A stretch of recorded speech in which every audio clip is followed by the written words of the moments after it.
All right, we will go ahead and get started. We're still, I think, expecting one or two to join us in our work session, but for those online, welcome. Hi, Steve, Jason, or Jay, sorry. Evening. We've got handful of us in the room. Sorry, someone say something? All right. Let's go ahead and jump in for the working session. How did we want to allocate our time? We've got the public hearing, which is more of an administrative function, so there's not a lot to discuss with that.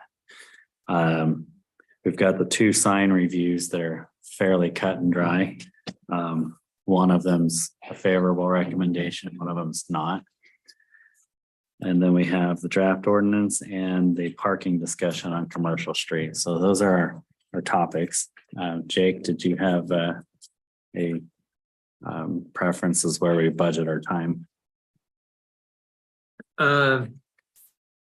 Yeah, I could just kind of go through the items real quick. I would say on the signs, the sign for the Larry's to Go building is a favorable recommendation. It meets all the requirements. Looks good in terms of the ordinance requirements. The other one, right here, the Morgan Nutrition, the one it does not meet is the height. And it's pretty cut and dry in terms of that's what the ordinance is. I did email Steve Garside for legal on it, and they really can't. There is no variance the city can offer. They could go after a Board of Appeals. However, that's also cut and dry, the ordinance there. Really, the kind of their options are change their sign location and build it at the 10-foot, or the city changes the ordinance to not, lower that height. And I did look, and there is in the historic overlay zone, you can put signs in windows. However, I think it'd have to be a smaller sign. Yeah. So that's kind of what they're just. So is the applicant aware, like, do they have any issue with moving a sign 4 feet higher on the building? They do. They say it is a veneer brick, so it's really thin, and then there's a gap between that and the old historic building is not of good quality. So they're really worried about. And it does look good. I even just went by there a few minutes ago, and it is a nice brick. So they are worried about long term what could happen with it. I'll tell you, I think it's wood, but I got the email from the applicant just a while ago. Because the determination seems straightforward, but I like the idea of them knowing their options. It feels like it's got to be some sort of way to attach it, even with an old. This is what they said. The upper brick portion of the building is just a thin brick finish. Behind the brick is an air gap, and then solid concrete from past construction. We have tried, and then impossible to get a sufficient hold. So some kind of concrete back there that will not hold the sign up.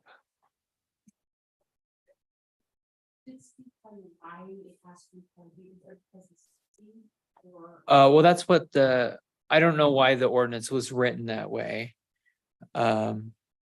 As you go down Morgan Street, it does make for a nice consistency. All the signs are up, as Commercial Street, all the signs are up at that height. There is that nice consistency on it, and having a big sign right there at eye level is normally you just wouldn't do it. It's not good for business, right? You want to be able to see the sign from far away. You want to see it from the highway if possible, from that distance. So normally business doesn't want to be up down low. So let me ask you a question. Are these guys trying to Are these guys trying to do this themselves, because chances are a sign company could probably figure out how to get this mounted, but it wouldn't be cheap. You know what I mean? Yeah. I'm sitting here thinking of 10 ways to put this thing on so it'll stay. So you think there's more ways to do it? Yeah, oh, yeah. Okay. I mean, you put rods through with like plates, and you might have to take some bricks out of the back, but if you put like a rod through with a plate on the back of it, and then put another one Oh. on there and tighten it, and then attach it like that and replace your fascia brick, and then put your sign up there. It's just not cheap. That's why I'm asking. Maybe they're just trying to do it themselves, but Wondered the same thing. So just a little history on that. When Doug did build that building and we'd asked him what he was going to do for his signage, because he has so many offices in the building, he had chose to have a lobby menu inside the building for everyone else. And that's what everyone else does, is they have a sign mounted by their door. But in the front, there's the two places. One's got a hair place. They don't have any signs. And the other one is this nutrition place. Where the hair place used to be, there happened to be a carpet company, and they just had a sign that stood inside the window, but it does have a more of a frontage than this one. From what I gather is they're the applicant. Of course, the owner of the building told him that you can't use the brick, you have to go below. They're the ones that's asking us to do an exception. And Well, I know that you can do it because when we had the Browning outlet store there, I paid to have a Browning sign put up, and it had Browning right across, and it was way up high so they could see it from the freeway. mhm, So it can be done. that's what I'm saying. Steve, any comments during the work session on that? Jason has something. Well, when I was reviewing the packet, the one thing I noticed was like, look at all the other signs out on the sidewalk. You're because really of the- quiet. We got to turn the we volume need to up. Make you louder here. Okay. Is that me that's quiet, or is it on your end? All right, now try it. Can you hear me better now? Better. Okay. Even better now? It's about the same. Good enough? Okay. You can I hear can me? hear him good. I'm half deaf, so just keep going. Same. Well, when I was reviewing the packet, I was just noticing like kind of what you're saying, like, because there's so many businesses there and the code's so restrictive, like when you look at the street view, it actually turns the street and makes it ghetto. You've got the weight room with their whatever sign hanging on some kind of post. You've got the little tent thing. Like, I don't know. It feels like the businesses are trying to make whatever signs they can happen. And in the example on page 3, it was pretty ghetto on what they're trying to do as far as like, you see what I'm talking about? The street stuff.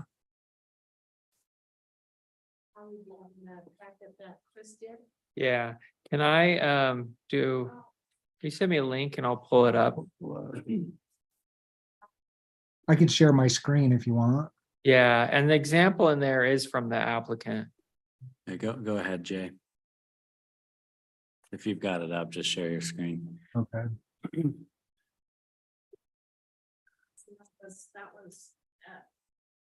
Oh, that's not there right now, though. I went by today. Oh, it is. It is still there, actually. Well, my point is like, okay, it would be nice to figure out how to help them do it on the building, right? Because otherwise you get this stuff down here on the sidewalk. And to me, that if you're trying to be historical and preserved or something, like, I don't know, the sidewalk stuff just seemed a little more ghetto than having a sign that's 4 feet too low.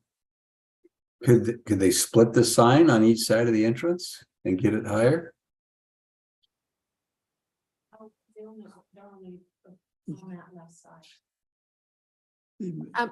Steve, they're built, they're only on the left side. The right side of the building is a hair place.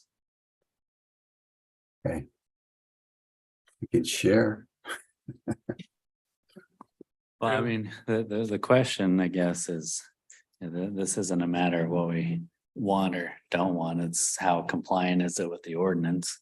Correct. And as of right now, it's not compliant, and Steve sounded like we don't have, it's not a matter of giving an exception. They could go through a Board of Appeals process. If they wanted, or we change the ordinance, or they figure out how to hang the sign. Part of me feels like the owner, they bought a building in a historic district, and if they're renting out to tenants, they got to figure out a way to make it legally compliant. I mean, I think the landlord has some responsibility to allow them to do that too. And maybe figure out a way to do a big group sign. There's ways to do that. Potentially something. It just feels very doable. When I'm told it can't be done, red flags go up all over the place. They could even make it look okay, is to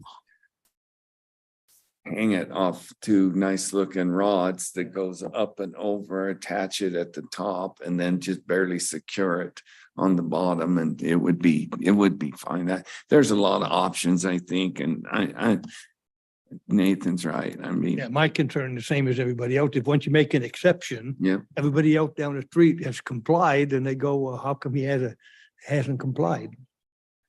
yeah. And I don't think that the code allows you to even make an exception. There isn't an exception. Yeah. So, yeah, Sure, I- we skip. So much for that. Go Yeah. through that. Okay, so those are the two signs. Go ahead, Ryan. This is about size of sign, if it was smaller, is it okay or no? I missed that. The size is okay, Okay, okay. the square Um, footage. I agree with whatever you said, and I'm with you.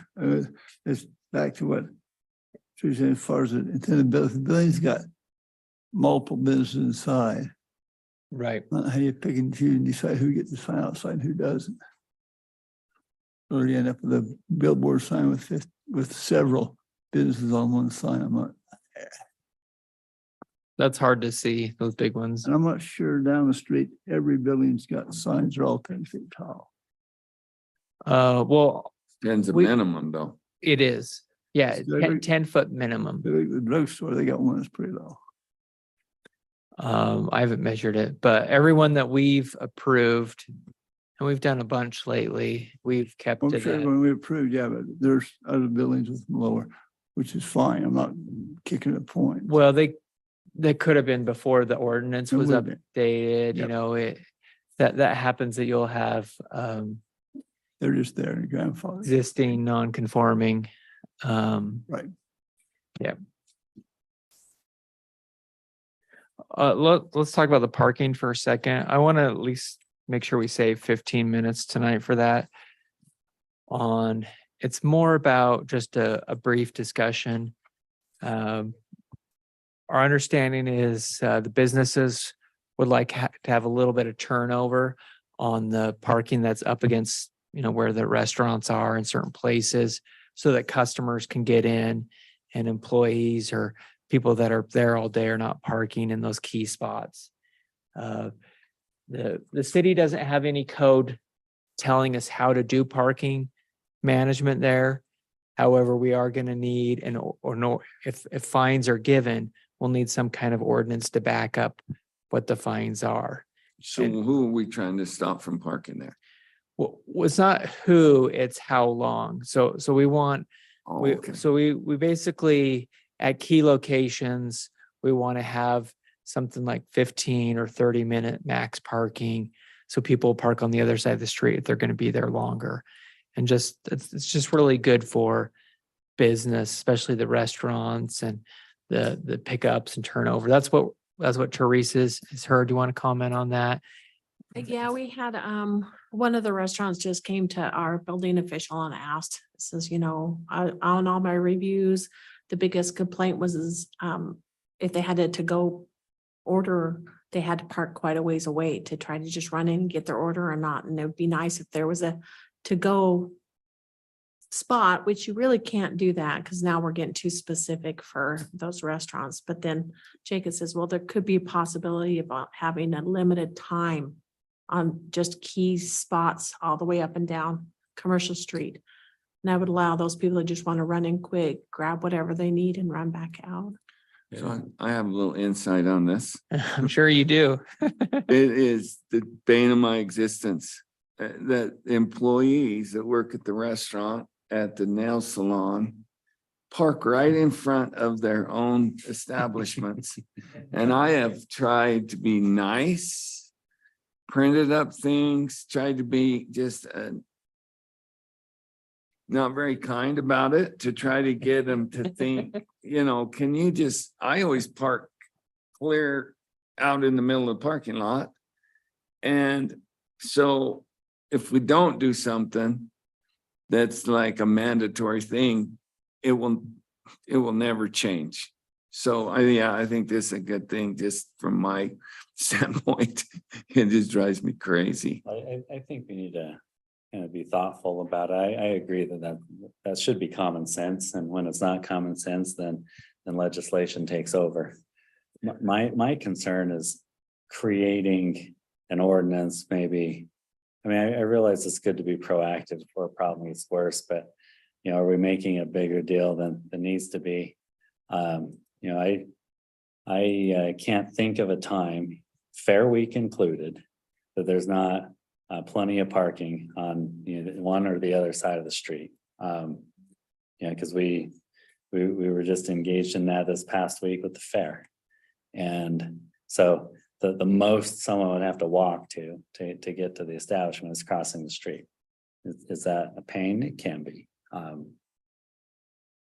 But do we want to create an ordinance just to address that when we're talking about a 15-foot walk to get where you're going? I mean, I don't know. Yeah, well, let me throw out an idea. And we can talk more about this in the main session. And we should save a couple minutes for the ADU and work session. Is maybe we do a survey. I could put together a survey for the business owners. We can put together some different options, limiting some of the south-facing stalls, all the south-facing stalls, just a few, 15, 30 minutes, 1 hour, something like that, and then see what they respond, and really kind of let the business owners, management speak and tell us, what do they suggest? One other thing on that. We don't know what the occupancy in 10 years is going to be like on Commercial Street, if it's booming and there's businesses in there like crazy. So it'd be hard to enforce. So I'm with Nathan. It's got to be, I don't know, make sense. And Jay, And- what's and- your comment? Enforcement is the issue. Same. I'm with you guys on that. I'm like, if we're gonna create a rule, how does it get enforced? Who enforces that? Are they gonna enforce it? Or is that just stupid? We're talking about it. Yeah. People park in handicap parking all the time. But nobody enforces it. I'm just wondering, like, Put in meters. who is the person that will Right. enforce that? Parking tickets.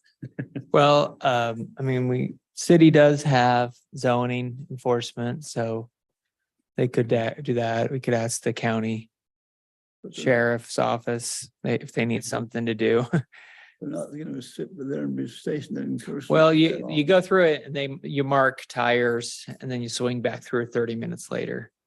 It's how they do it. So it's not really Put like about, a piece of chalk on the tire.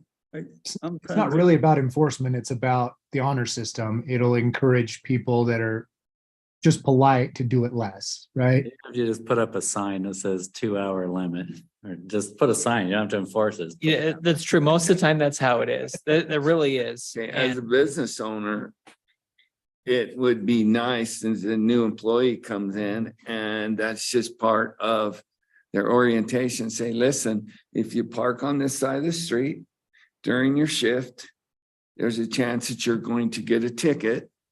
So we're gonna ask you to just park on the other side of the street. It only makes sense. Give them a little teeth, but yeah, enforcing it would be a tough. we would need signs. Yeah. And by the way, I don't mind a survey But I don't like just limiting that necessarily to the business owners. You know, as the business owners wouldn't be there if it weren't for the people that patronize them. And, you know, I want to keep it as easy as possible for people coming in as opposed to driving up the street. There's a lot of spots, but you can't park in this one. Well, it'd be more about the time. So, you know, even a 1 hour parking would actually move things through because 1 hour is enough time for lunch or a meal or quick shopping, and that would move. There's nothing on that street that I can visualize that takes an hour to do. You're saying is more or less? Less. Less. There's nothing on that street that takes an hour to do. You never do an hour lunch with buddies? I never done our lunch, no. There's plenty of parking in the hotel parking lot. Yeah, so except, okay, I'll give you lunch. Other than that, I don't know anything along that That's street true. that takes an hour. Well, You put an hour out there, I think you've done nothing. I was thinking 1 hour in case certain people want to go shopping, you know, take Anywhere. their time. Good. This. So keep pondering it. I'll say it was there. We'll bring it back up in the general session and we can Okay. see how the ideas have percolated since. But let's go to the ADU. for the Okay, last couple of minutes. ADU, we have just a few minutes. We did meet with staff. It was a good meeting. It was, we met with city staff to get input on managing ADUs. A couple of things from that. Staff did say they highly recommend no additional metering of utilities. It would just create a lot of chaos for all the different utilities by having different metering. Okay. So they liked let's just say no additional metering. They did like that. Concern about parking, but you know, parking is addressed in the ordinance. And then also Teresa talked with emergency services, and they said they do require a B and a C on the property if there's the other. And then in terms of mail service, post office does not have, you know, separate mailboxes for that. So either renters would have to use the same mailbox or get a PO box. So potentially we could just require a PO box for renters. You're talking locations where there's a group mailboxes. Group mailboxes are You're talking about, right? any kind of mailbox. I don't understand that. Like, Yeah, you so, got a freestanding Go mailbox, you put post two office. units there. Post office won't let me put our mailbox right next to mine on the street. Tracy, you want to answer that? You talked to yes, them. so when I talked to the postmaster, we're in a rural type setting. Yeah. And so it's rural mail delivery. When you're in a city, they're hourly, they'll even take it to the back door or whatever, but on a rural, it is one mailbox per house. So even though you have one next to you, like your neighbor, but that's your neighbor's house. But if you can't have two mailboxes for one house, even though you're renting your basement. So that's where they says, so if they have an internal ADU, somebody who's downstairs, they just need to know who's living in the area and it's going in the same box, unless they want to do a private PO box. That still doesn't make sense to me. Yeah, Like, I'd like to see, I want to see that written. Okay. That's what. We'll let you talk to the post office. But so we've just been diving into a number of the different details of trying to figure out the logistics behind this. Building permit says that you can actually, per Utah building code, you can do wood foundations. It's just more expensive and harder, and you don't really see that. And we do require foundations for ADUs in the draft ordinance, and I think we keep with that, but just as a generic as a generic foundation, and then their construction documents would have to be approved and meet the building code. But we don't have to say concrete or wood is what I was getting at in terms of that. However, there was support for, requiring a foundation just so that trailers don't become ADUs. And then Steve has something. Do you want to do that now or later, Steve, in terms of your point on limiting the ADUs to one? Well, Gary and I started that discussion. We didn't finish it. But he's confident that there's a way that we can make sure we don't turn a residential lot into a triplex, that you would be limited to either, your internal one or one detached ADU. I didn't have a chance to flesh that out with him, but he was confident being able to do that if indeed the city even elects to do the detached. So Okay, let's have a conversation this week about that. okay. I even talked to Wilf, and Wilf kind of, I know he disagrees with that, but you know how Yeah. creative Gary is. he does a little bit. So we'll have to come back to that one after we figure out the legal stance on that. And with that, I guess if it is legal for the city to just require one ADU, whether it's detached or attached, that's one thing. The city could also decide to allow for both, is another thing. And then, of course, the third option is not to allow detached. And one thing I was hoping from tonight's discussion is that the planning commission kind of say, yes, let's move forward in draft form with detached ADUs, or no, let's pull that from it right now, just so we don't put any extra work into, because it is a good, it's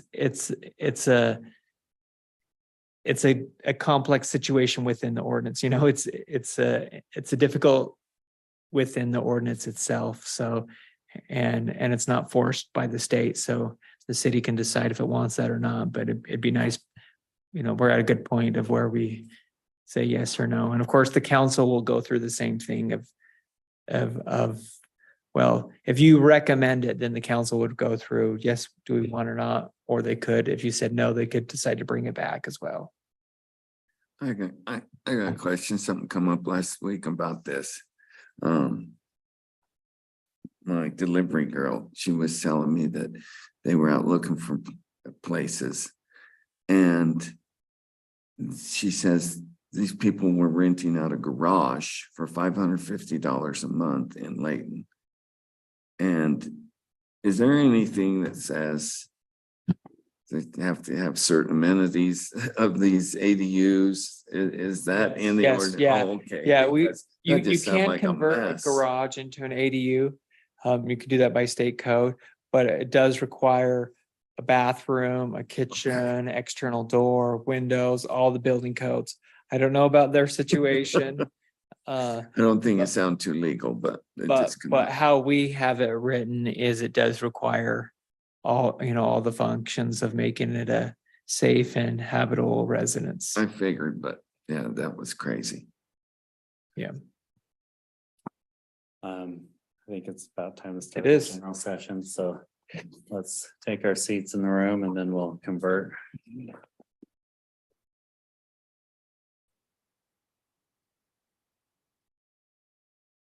This should all have enough. People should all be together. Take this out.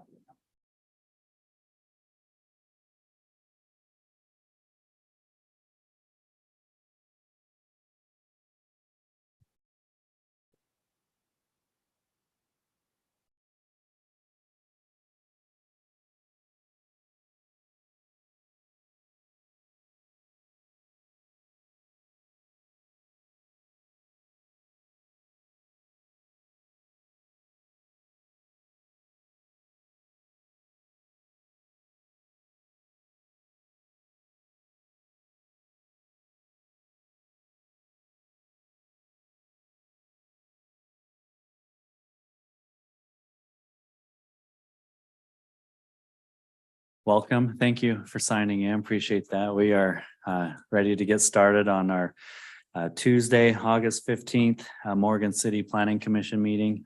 Thank you for those who are attending live and also those who are attending via the streaming YouTube on Zoom. This meeting is being recorded and live streamed, so just keep that in mind as you share throughout the night.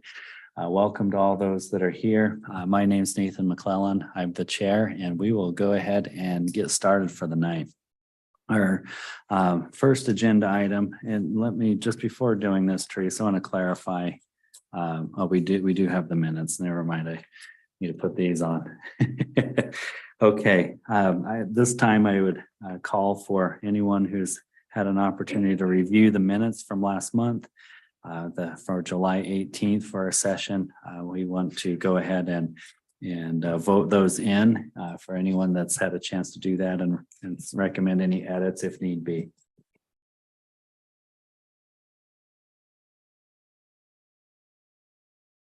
I wasn't here, so. All right, for the others that might have been here, any edits or otherwise I'll call for a motion to have those approved.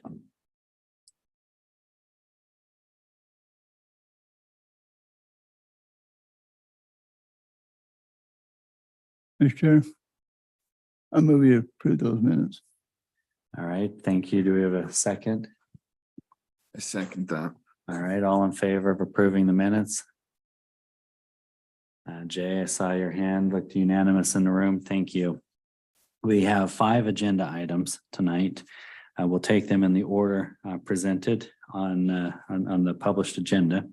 The first is a public hearing with respect to ordinance 10-30-040 regarding access requirements. Before we open the public hearing, I'd like to turn some time over to Jake to outline what the amendment consists of and what's proposed for this ordinance change. Great, thank you. I'm gonna pass it over to Teresa. She's actually gonna handle this one. Okay, thanks, Teresa. Okay, so the amendment on the 10-30-040 is that of item 4 that talks about the 50 feet, whichever is less as far as frontage for your ingress and egress, just the entryway, and changing it to 36. The purpose of this is that last month, our city standards for the last 2 years have been reviewed. And this was one of the items that was changed and adopted by the city council. And then we realized that it's also in our ordinance.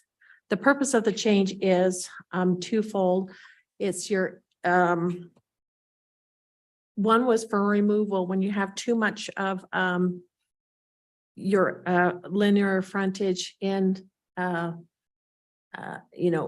an entryway, we have a limited place to put snow.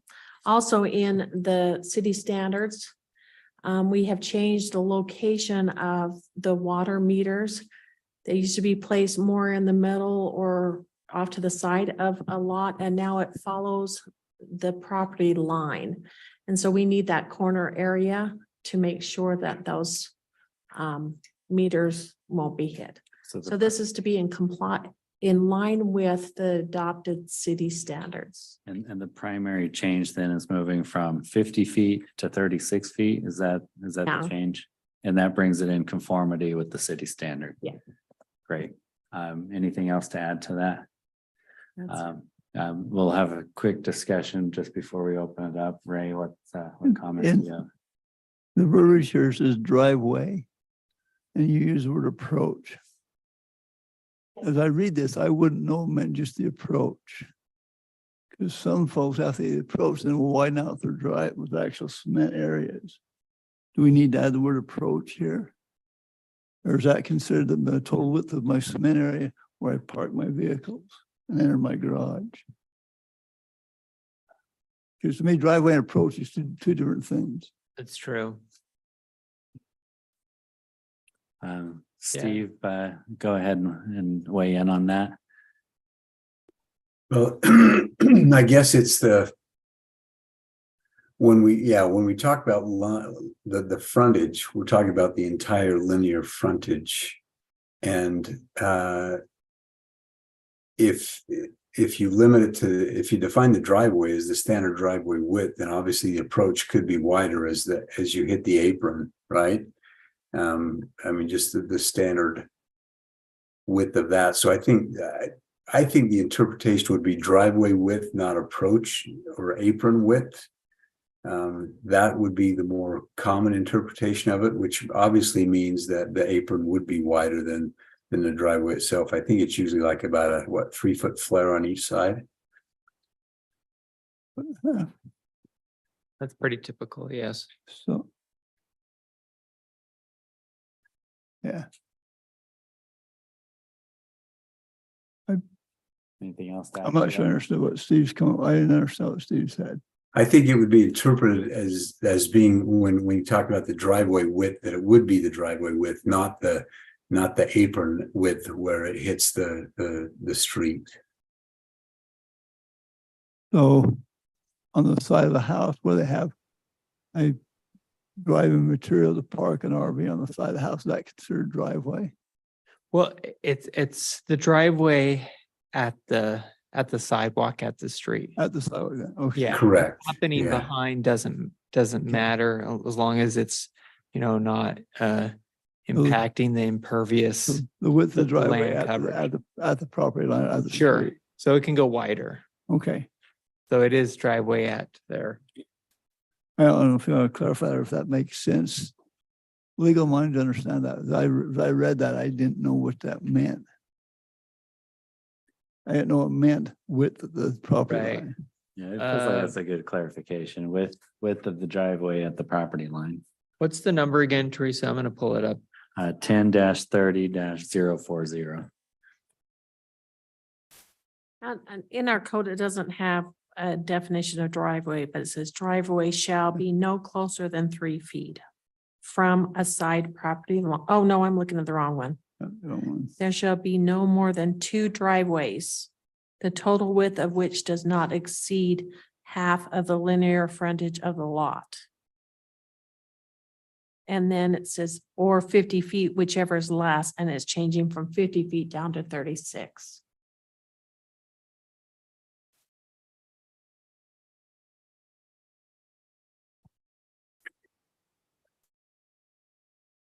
Okay, thank you for the introduction.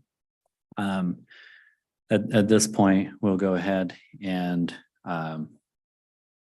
move into the public hearing portion of the meeting just to see if we have anyone. I'm not sure if you're here for this or a different agenda item, but we will open the public hearing anyway.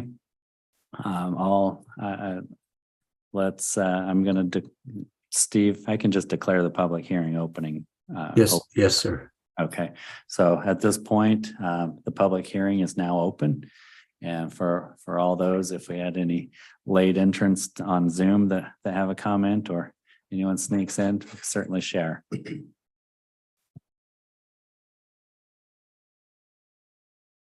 Mr. Chair, Yes.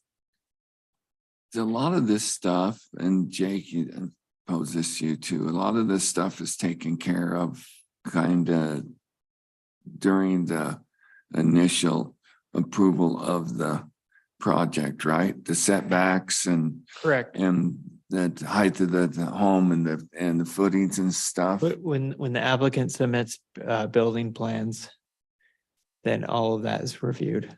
Okay.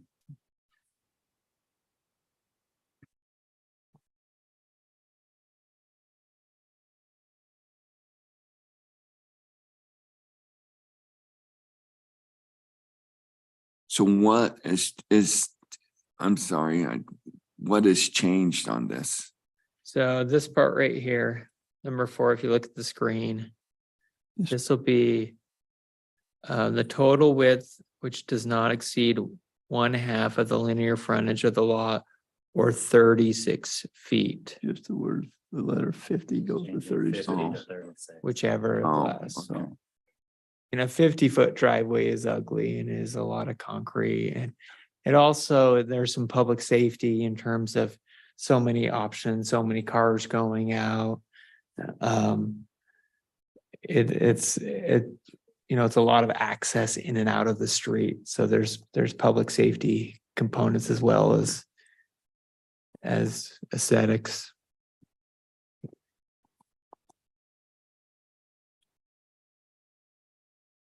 Other comments or questions?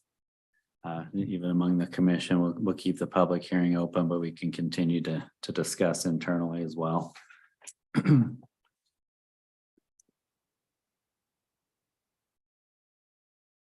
So the only change that we're requesting is changing 50 feet to 30.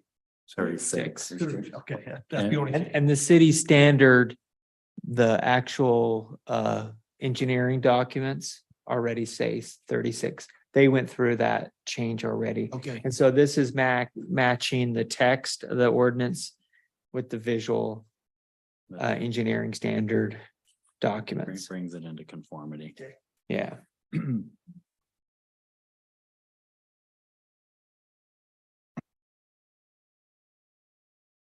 Seeing not a lot of other comments, right? You're gonna say There's- something? There's another way you're kicking around. I read number 5. Tell me what that refers to.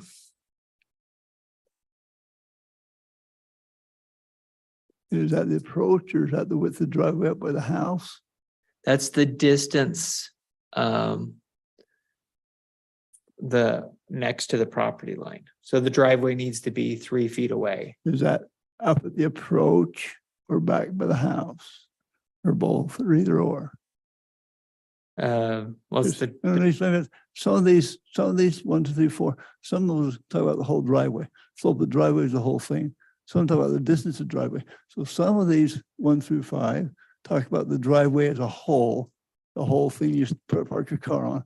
You tell me 4 talks about just the approach only. I'm asking what 5 refers to, the approach or the whole the driveway? whole thing. There should be a separation there. They're saying not running one driveway into another. Yeah, and I think the other key on this one is the main focus on this one again is at the sidewalk or at the property line. In order to accommodate that flare when you get there, so that your flare, your approach is not in front of your neighbor's home. And so, yeah, your driveway as it goes past there, as you know, you talk about some RV pads, and they can go. I know in the past how this has been interpreted is that at the sidewalk, you've got to keep this distance again for the approach. But then as it goes back, it can flare towards it can angle towards the property line. So what I hear you saying, 4 and 5 refer to the driveway at the property line. 1, 2, and 3 refer to the rest of the driveway to the property line of the house. Correct. And so unless you know that, somebody reading this and can understand that. Yeah, Yeah. that's I- probably it's a those are good good clarification. Yeah, Yes. Otherwise, it's a lot of properties out of compliance. Well, and that's why there's the engineering standards. Okay. They kind of work together. I'll leave it there then. All right, any other comments? So there are practical applications with this, but in some ways, this is a clerical realignment with the ordinance versus these city standards, the engineering standards, so bringing those into conformity. If there are no other comments at this point, then we will close the public hearing. And again, same thing, Steve, if we don't vote going in, I can just close it going out, or do we need a vote on that? A vote to close it. Yes. Yeah, there would be, I mean, generally you do a vote to close it, but it can be combined, a vote to close and a vote to, to do whatever. They can be combined, but there should be a motion to close. Okay, so we'll call for a motion to close the public hearing. Okay, Mr. Chair, I make a motion to close the public hearing. And can we do this, Sure. motion to recommend this? And a motion to recommend that amending the ordinance at 10-30-040 to the city council. All right, thank you. Is there a second on the motion? I'll second it. All right, all in favor of voting to close the public hearing and send a favorable recommendation to the city council for the amended ordinance, please indicate. Yeah, all right, Jay, I see your hand as well. So the voting is unanimous. Thank you. I will now move to our second agenda item. Our next two items are related to the historic overlay zone on Commercial Street. We have two sign proposals that have come before the commission. The first one is for Morgan Nutrition located at 101 Commercial Street. And Jake has some visuals on this, but we'll go ahead and move into this review. Jake, did you want to introduce Yes, staff's perspective? yes, thank you. So this sign is for Morgan Nutrition, and I'll show some of this is the location of the property. It is 101 Commercial Street is the property, kind of there on the corner. And there's another aerial view of the property right there. Pictures from Google Maps. I went by there today. It basically looks the same. This blue spot right here that we've identified shows you where the applicant wants to put the sign. Here's a graphic provided by the applicant, 118 inches by 40 inches. It meets the ordinance in terms of sign size, but it does not meet the city ordinance in terms of the location. City ordinance requires to be 10 feet above the sidewalk. That's very clear. The language is 10 feet above the sidewalk. And the other parts, it does not. We did reach out to the applicant, and they said they're having difficulty installing it down lower.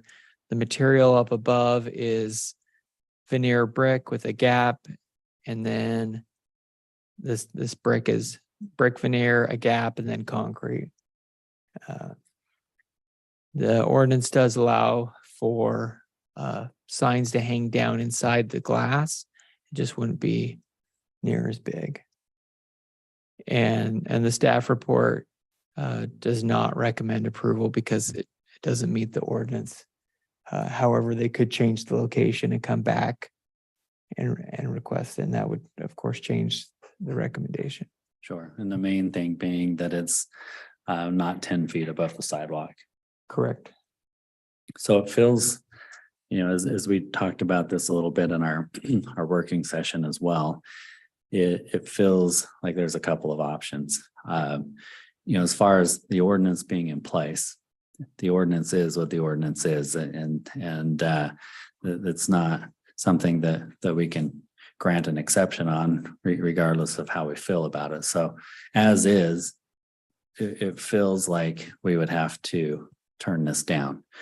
Doesn't mean there's not options, and that may be what we can talk about.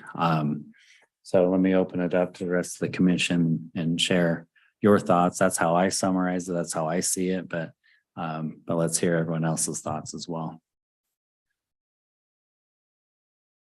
Ray, go ahead. There are some situations, and I need clarification on this from Jake or Steve, where if somebody's denied, they can't come back for a year. In some situations, better to table or non-action. Is this a situation where they're denied if we should deny it? This would not be one of those. Okay. I think, your references to a zoning change, and so Right. anyway, Okay. but that's a good point, though. Thank you, Ray. Okay, thank you, Steve. Thank you.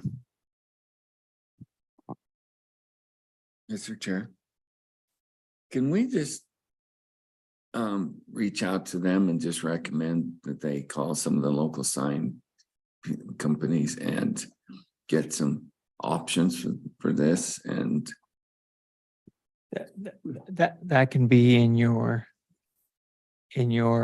motion. Okay. So yes, you can do that. And we have communicated with the applicant. We didn't want to just hang them out to dry. We did inform them and see if they were willing to do that. And they wanted to, they asked if there was a variance, and there's not. I went through the code, and also Steve advised as well, there's not a sign variance option. Ultimately, what did you call that earlier? The Board of Board of Adjustments? Appeals. Board of Appeals, okay. So that would be an option if they wanted to take this further and keep the sign at the 6-foot level. They could fight that.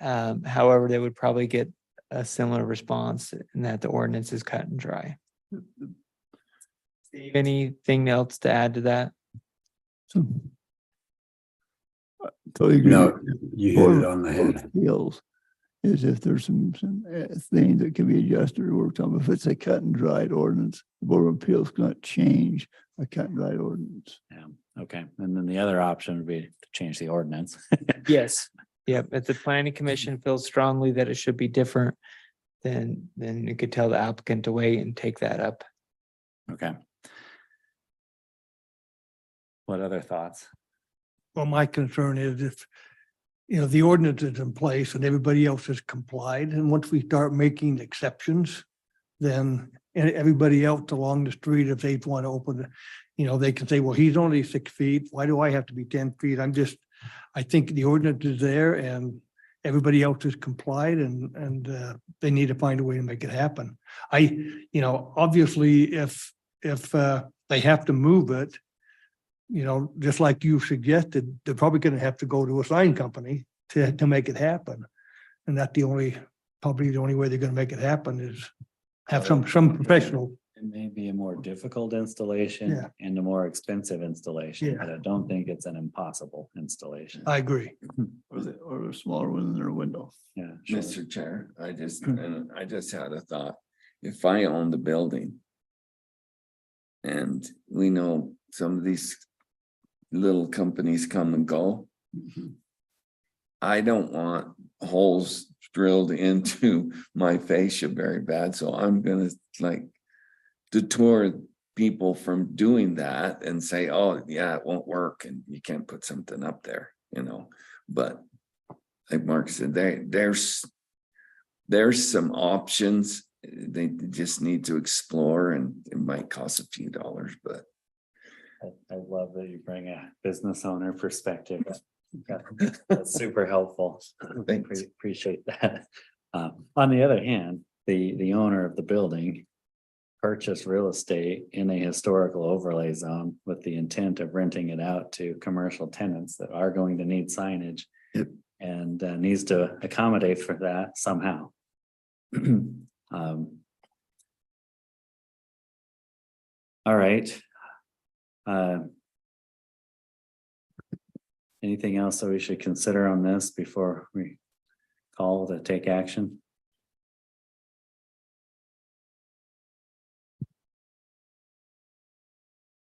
I'd make a motion, but I'm not quite sure how to word this back to the business owner. Keep it simple. I make a motion that we recommend to the business owner to, Wes, you first probably need to either deny or approve the application, and then okay. and then the second part is Okay, so I make a motion that we deny the applicant's request for the position of their sign and recommend that they get outside source to deliver some options for hanging this sign that is secure in the proper position. All right, thank you for that motion. Do we have a second on the motion?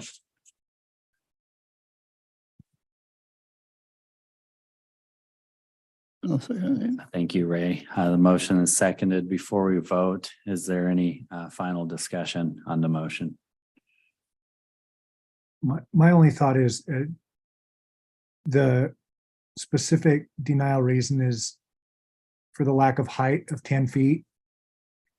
And so just to clarify, if we're amending that at all, to clarify that this sign needs to be at 10 feet, regardless of any other third-party involvement. I think our recommendation is to get it to 10 feet and we would approve it. So are you proposing a amendment to the language to include that To include, yes, in the motion? correct. Mr. Chair, isn't it already in the ordinance, the stipulation of the 10 feet? Do we have to redo it? It is stipulated in the ordinance, and it sounds like staff has certainly had these conversations as well. So I feel like that's probably been shared, Jay. Okay, sounds good. You can do, we don't have to worry about that amendment. Any other discussion on the motion? With that, let's go ahead and vote. All in favor of the motion as outlined, please indicate. The motion passes unanimously. The applicants or the application for the signage on Morgan Nutrition 101 Commercial Street is denied based on what was shared. Which brings us to the next agenda item, which is a very similar application. This is also for a sign within the historic overlay zone on Commercial Street. This is for Larry's Spring Chicken Inn to go on 185 Commercial Street. And kind of the same idea with the sign, the proposal and compliance with the ordinance for this historic overlay zone. Jake, let me turn it over to you to orient Thank you, us. Chair. The property is located on 185 Commercial Street. Also a restaurant. This is in the central commercial zone. And we're looking at it again because it's in the commercial historic overlay. Here's the property right here near the hotel on Commercial Street. This screenshot is of a prior business. The restaurant is there now. It's already up and running in this location, providing food. Here's a graphic provided by the applicant sign company. It does meet all the requirements in terms of height and material. The lighting is already existing, so there's no new lighting on it. But it is a metal sign, and it is in terms of sign square footage size and height meets the ordinance. So I don't know if there's any other questions. Just Staff does. maybe one thought. Go up, scroll up Yep. to.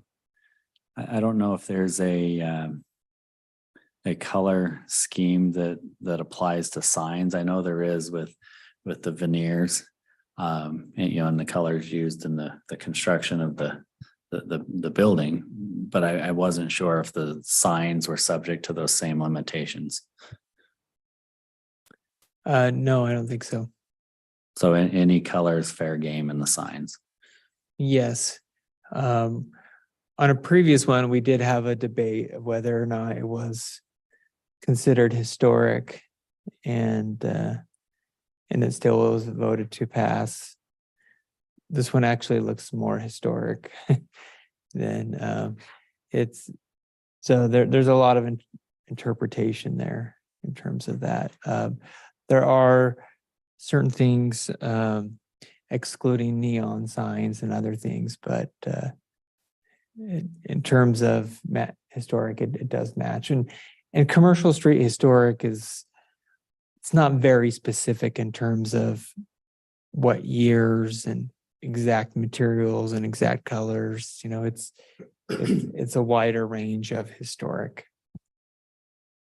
To me, looking at the sign with the old pickup and everything, to me, that kind of shouts that it's historical to me.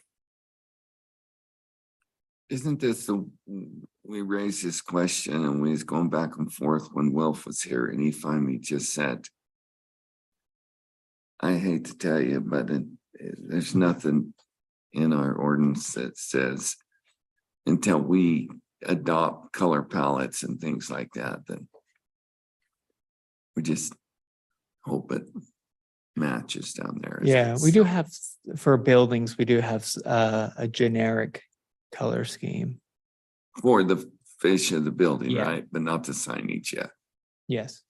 Okay. Is that right, Teresa? It's necessary for the sign. Yeah, that's That- correct. Okay. I Okay. went through it today and I didn't see anything. Okay. The city is going to be doing a commercial street downtown plan and an ordinance update. So that'll be kicking off soon. So that'll be opportunity, if there's things like that that are important, you know, that can be included in the process.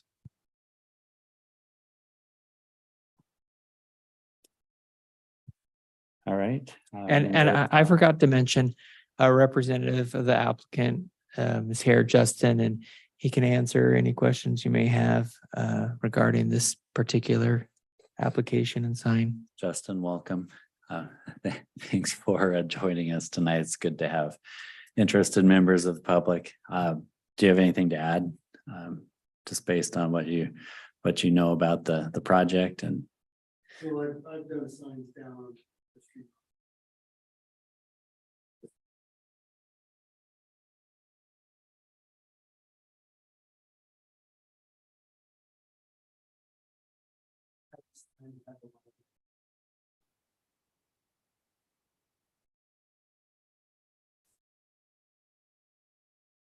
thank you. Any questions for, I forgot your name already. Any questions for Justin while he's here? So you're with the sign company? Okay, I got a question. You're sitting here listening to.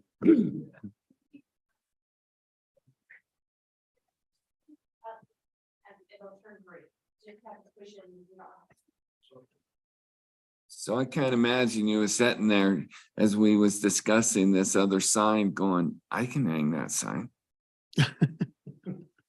Well, I had a lot of questions, actually. Generally, if there's a height requirement of a sign, it's for an overhang, a sign that hangs over the sidewalk. That's the only height requirement that I've ever come across Against the building. in cities, and I could see if it protruded away from the wall, somebody could hit it as they walk by on the sidewalk. But if it's a flat panel against the wall, I don't understand. The reason That- why. Yeah, I'm sure there's a reason, but that was a question that I had. But could it be done through that fascia and the old? Oh, yeah, it could be done. Okay. It's just a flat panel sign. You don't need, your, what was behind the veneer? Brick? Concrete. A dead space and then concrete. So they make pretty long concrete anchors, and it wouldn't take but maybe 6 of them That's to hold what- that sign on the building. Thank you. Any other questions for Justin?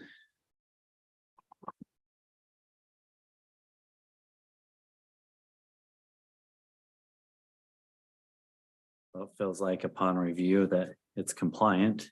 At this point, if there are no further questions, then let's take action. If we could have someone be willing to put forth a motion to either approve or deny the applicant for this Larry's to go signage. Yeah, I'd like to make the motion that we proceed with the approval of the signage for Larry's Spring Chicken Inn on 185 Commercial Street as it is currently suggested. And that we move forward with a recommendation to the city council. This doesn't go to the city Doesn't go to city council. council, it's just okay. us. Yep. Okay.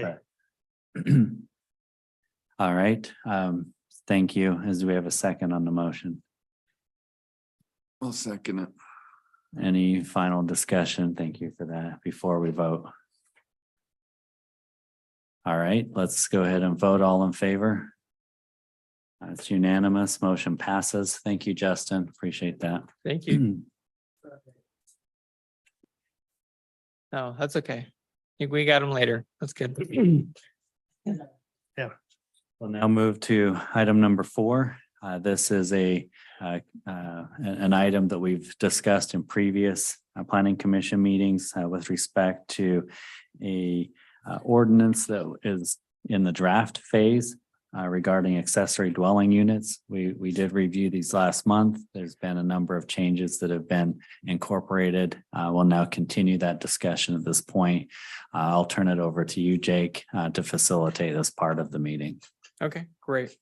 Let me just do a quick run through of some of the things that we discussed and little changes in the draft ordinance. This one you sent us? Yes. No. I was looking for something. This is awesome. I was looking for this. That's all we got. Okay. I thought I included it. I don't have the one with the underlining and strike Oh, we through. got Oh, a few well, little comments. Yeah, I did a print PDF and maybe I'll have to learn how to do that in Word because I can just share the link. This is a live document. So in the future, I'll just include the link so you get the live The only thing that document. showed up in mine was the yellow comment box. Okay. Okay. Looks like this. Okay. And you print it. Sorry. Okay. In the future, you'll get this. I was looking for this. and We'll didn't do a find it. link and it'll just be live. Okay. You're holding out on us. Do you want prints right now? No. I mean, I can No, see it on the okay. screen. We So can go through there. Okay, thank you. Okay, we'll do that. At some point, I'd like to look at it, whether it be print or you send it Sure. later, whatever you work for you. And I've been doing this as a live document just so that we can track everything. Steve's comments are in here. His are the one that says guest user, and then things that we've changed, crossed out. That way you can kind of see the history. At some point, we'll move to a clean version, but when we're ready.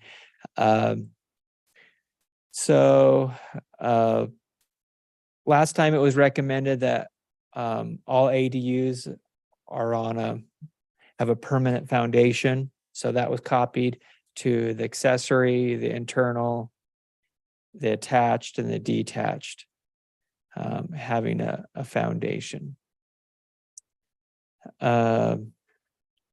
We discussed about whether it applies to a commercial zone.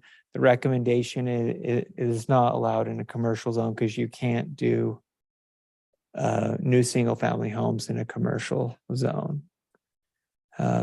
However, if somebody comes back with a residential in a commercial, then they could make an argument based on state code. So, yeah, that I guess that's my question on that one. I saw Steve's comment. It feels like, if there's any new construction to create a detached ADU in a commercial zone, even though it's a residential use, I can see why that wouldn't be, something that we'd want to allow. But if it's an internal accessory dwelling unit and there's no new construction, it feels like we would just allow that. Yeah, and maybe we just are very narrow in that only internal ADUs are allowed in commercial, in existing single family homes in commercial. Meaning you have a home in a commercial zone and you're not adding on and you're not doing a detached, but you remodel inside to meet that. Because the state code doesn't care about where the zoning is. It just says single family homes have to allow ADUs. So we can write in that little kind of caveat for commercial, put an asterisk and, fine print kind of thing.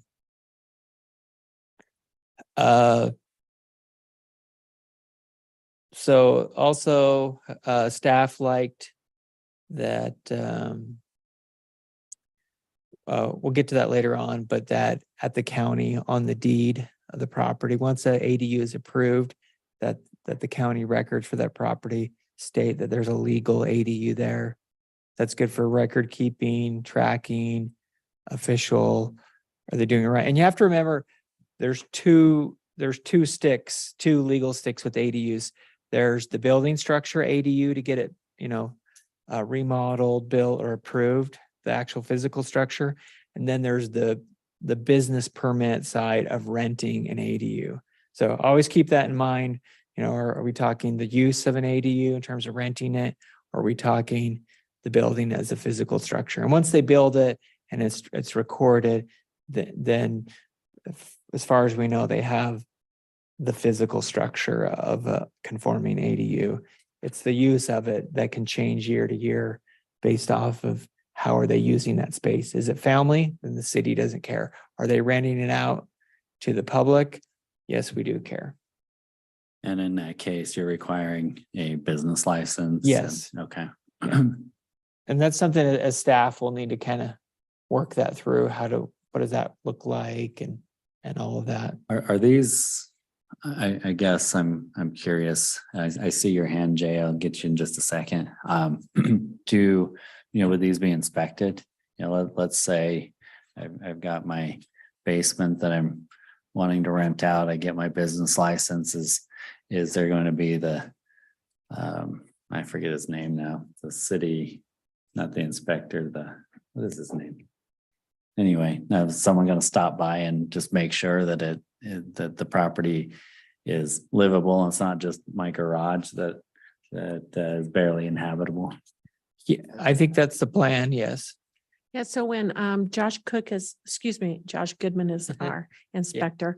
And he had indicated that there's some new language in the, building codes and things like that, that they would have to comply. So when they come in for their business license, we even do this currently on our permitted use applications. The inspector reviews the application and probably would do a inspection along with the fire marshal. Okay. And And part that of would be like for internal, of course, detached as a building permit, so. yeah, that makes sense. And part of what I'm curious about is ultimately, the chairperson is going to be reviewing probably some of those business applications for, if that's their only business and it's a home occupancy, then the chairperson is going to have those. And in my current role, I don't know what I'd be looking at. So, all right, that's helpful. So what he's saying is currently now he reviews and approves all home occupations. Yeah. And And we could write in the language that you don't need to review it unless you feel, however the planning commission feels, but I don't think it's necessary as long as they're meeting the ordinance. If that's the only thing they're applying for their business license for is for their ADU, then it just feels like a technicality to have it go through the approval process with the commission. But if legally that needs to happen, then we'll do it. But Yeah, I would say I would recommend that it doesn't. Should we take Jason's comment? yeah, go ahead, Jay. Okay, it was just one step back when we were talking about external ADU on commercial. I was just thinking of some homes that I know of that are in the commercial zone. And if those residents were to want a detached ADU, I didn't personally just jump to an automatic no. Maybe everyone else did, but to me, I didn't. And so maybe we should discuss that further. Sure. The reason why, Jason, is because you can't build new single family homes in commercial zones because commercial is for commercial type businesses. So going forward, new single family cannot be built in commercial. So that use isn't allowed. I think you raise a good question though, Jay. Let's say that homeowner challenged that through the court system and said, hey, even though it's a legal non-conforming use because my residential was here before it got zoned commercial and it's still residential. I intend to keep it residential. Why can't I have the same right as anybody else with their residential property? Well, I agree preserving commercial for, like if it were new construction, somebody wanted to build a single family home in commercial, I agree with that. Let's try to keep it commercial. But an existing home, if they just want to add a ADU, to me, I don't care where it's at personally. So I do think there's maybe just some consideration there. I think if it were new construction, I would agree if there were, but I think this is. And the ordinance could do that. The only thing that state law really covers is that internal, and by internal means within the footprint. The addition, the ADU, attached or the detached, that would entirely be per zoning. And I don't, somebody making a claim against the city wouldn't have any legs to stand on because there's nothing backing them up. So zoning allows for that. However, if the city planning commission and the council think that detached is okay for existing single family, then that is something that could be put in the ordinance. Does it get complicated though? I mean, because you're essentially adding, you're continuing the existing single family use and kind of promoting that, where a lot of times when you have single family homes and commercial, you tend to see either the homes remodeled to be more business friendly, or you see them, the land purchase and a change of use into something different. I feel like long-term view, yes, when commercial's a little more robust here, you're right. I see that in some busy roads in, various areas. It doesn't seem like we have that kind of pressure currently, but I understand what you're saying. There are a lot of single-family homes in Morgan City that are in a commercial zone. And I mean, back in the day, Riverdale Road used to be a lot of single-family homes, and now it's not.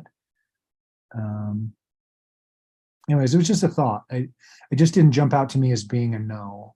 So that's all I wanted to point out. That change, what anyone else is thinking, as far as, this is the time to discuss it. So if anyone agrees with that or disagrees, share it, and then we can note it and move on. Yeah, and that would require some kind of special language there, because we'd have to clarify that it's only for existing single family use. And I guess our owner occupancy requirement helps us there, because I was thinking, well, what if somebody has a single family home, but they use it as a business and now they want to build a detached ADU, as essentially an on-site rental property. However, our requirement of owner occupancy kind of kills that. But again, this is a good time to kind of say, how do you feel together about that condition? And I'm still feeling the same thing, that internal, of course, is fine, but probably not promoting new construction.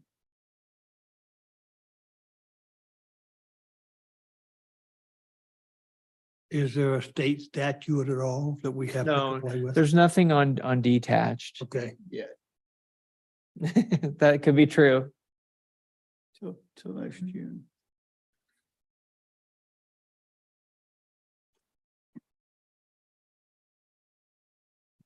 I guess one more comment. Is there much of a difference between let's just say one of these old homes on State Street wanted to remodel their house and just make it a better,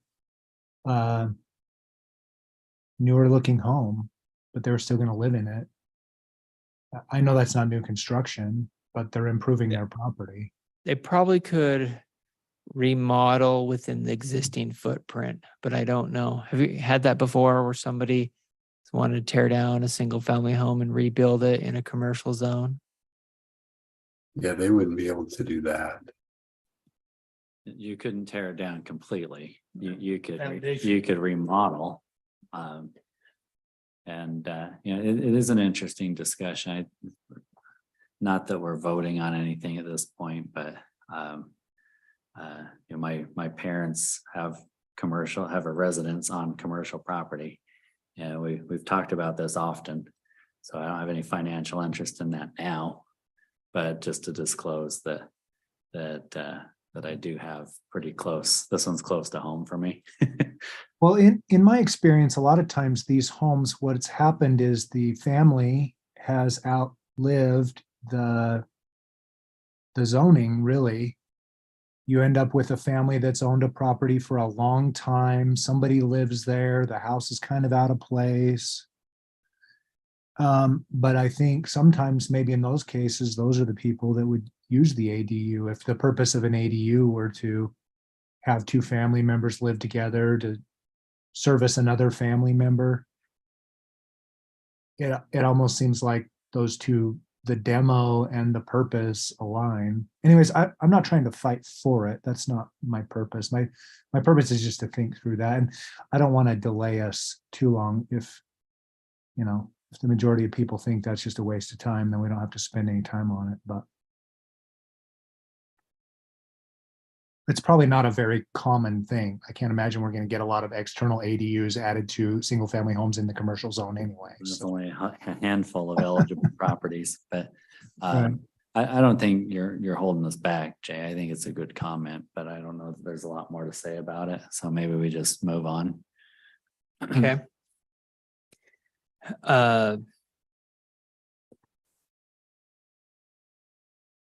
We talked about, recording the owner's name on the county property. And I also, I had a note here, or via legal documentation proving ownership, thinking about if sometimes families will have their home in a trust or something like that. That's pretty common. And so there just needs to be a legal paper trail showing that who lives there is also who owns it. It's part of the ownership. There is a question about shared ownership kind of thing. I don't know that we're going to see that a lot in Morgan. If that's going to be an issue where you have like 10 family members or 5 family members or friends who are in a trust or an LLC or something like that, and they own the home. Seems like that could get messy trying to sort that out. And so maybe the easiest thing for now is just to say, if your name is on the record as being an owner, then you're good.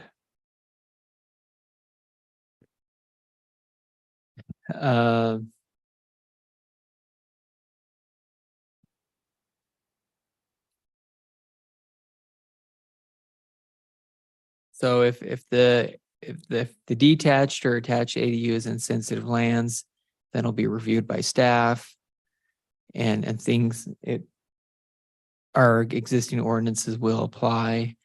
In terms of occupancy, there was a question about that. And then it is no more than one family may rent ADU at any time. That's basically, I think, kind of following legal course in terms of the term family is a legal term. And so I don't know that you can say maximum number. Steve, do you have anything on this in terms of, can we actually say how many people rent it, or do we just have to say no more than one family? Even though a family of 8 or 10 would obviously be too many for comfort within an ADU, but where do you kind of think we stand legally on that part? Yeah, that's a tough one. I mean, we've got the family definition, single family, no more than 5, unrelated, but no, if they were a single family, then basically you get too many people into it, and then it basically becomes a health department issue, right? And so the only way that you could do that, and we haven't done that yet in this state, but some states have, saying that limited number of people based on the square footage of the home. Those regulations have been upheld, but that's just something that hasn't happened here.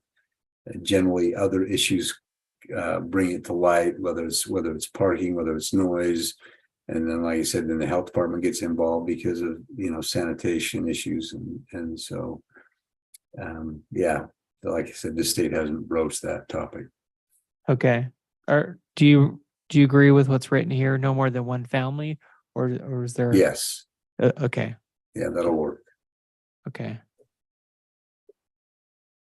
And do you need to drop off, Steve? I'm going to jump on my phone, and then I'll be able to hang with you till about 1/4 after or 20 after. Okay. And I'm still available by phone though. Okay, great. Thank you.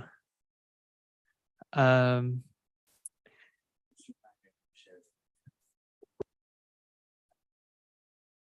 don't have a strong passion about this. I guess I don't understand what the challenge is for prohibiting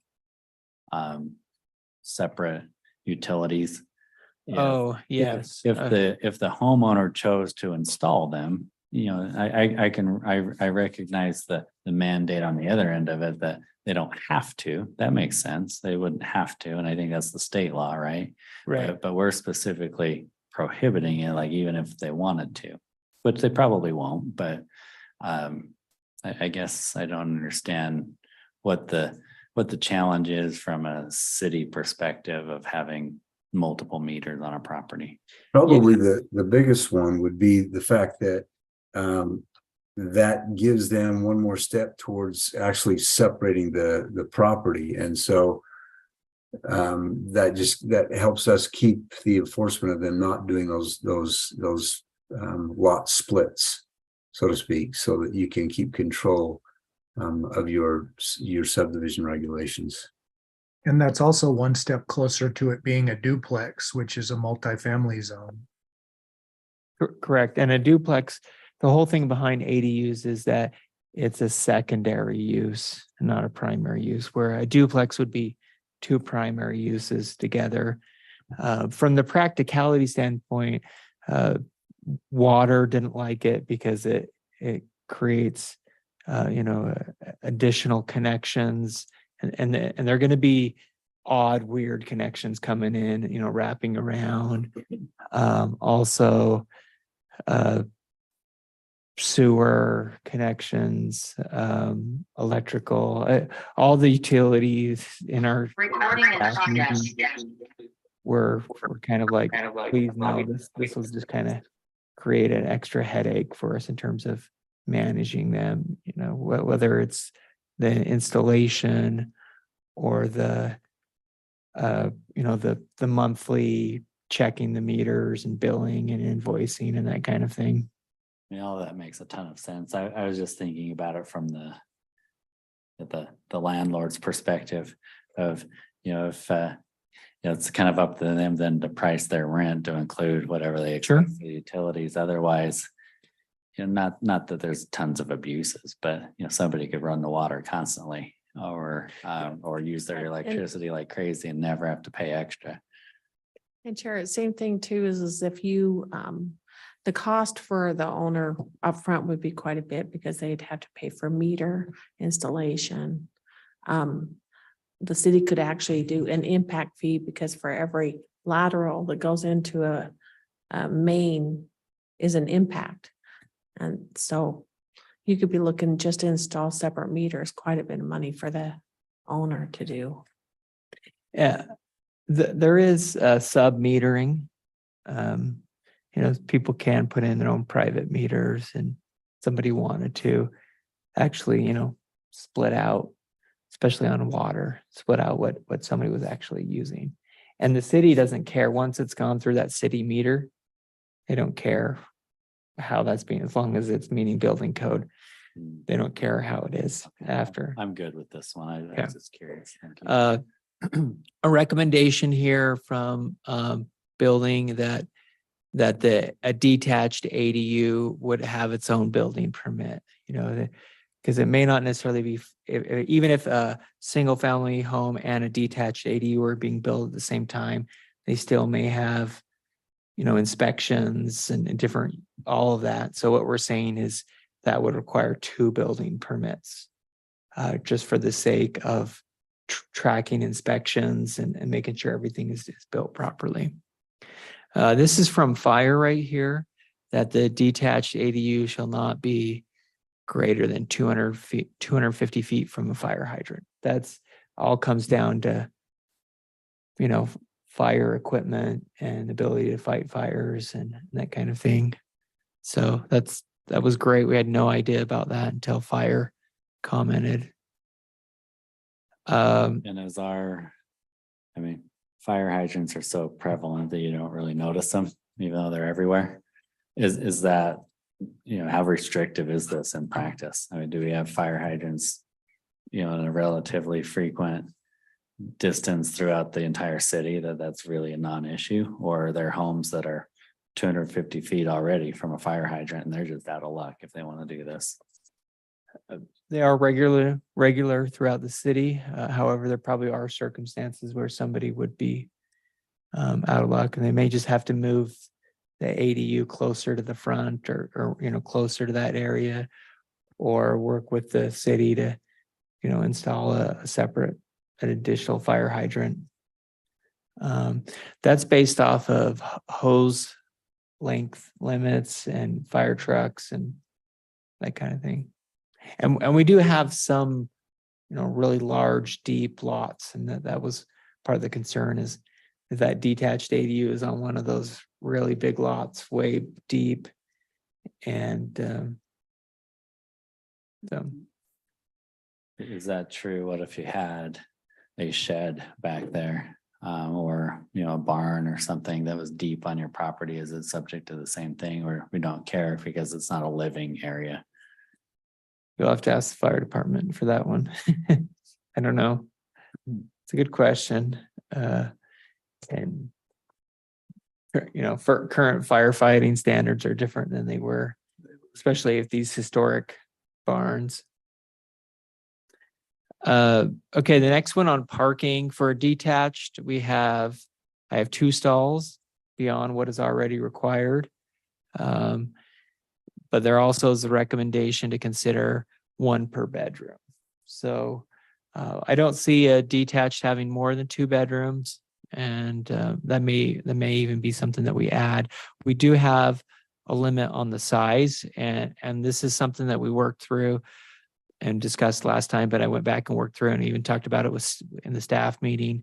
The total area of an ADU shall not exceed 50% of the square footage of the habitable area of the main floor building footprint of the primary residence, and in no case exceed 1,000 square feet.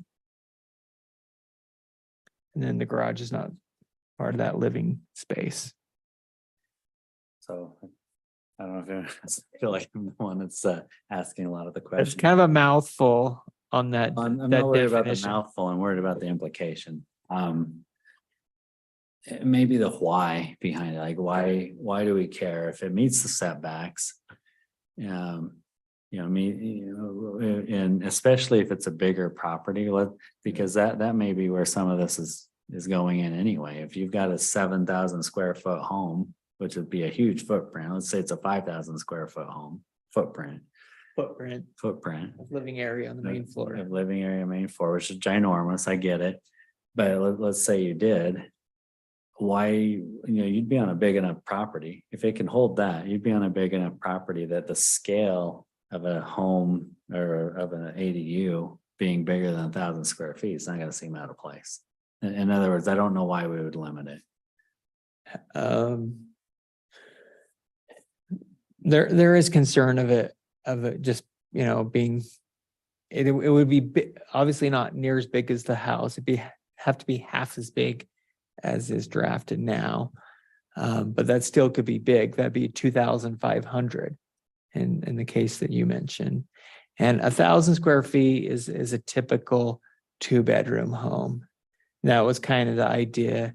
At a 2,000 or 2,500, that's where you certainly are having and renting up to, 5 to 8 people could easily live in that kind of space. And so this does kind of come back to that secondary use apartment sizing. That, however, this I don't mind is the up first for part of it. discussion. I don't mind the first part of it, the 50%. It's just 1,000 square feet. Yeah, just if you've already got that in place, I think that's the only check you need, as far as checks and balances go, so that it doesn't overtake the primary dwelling. That's how it feels to me. Just, I don't know, anyone have a feeling about that?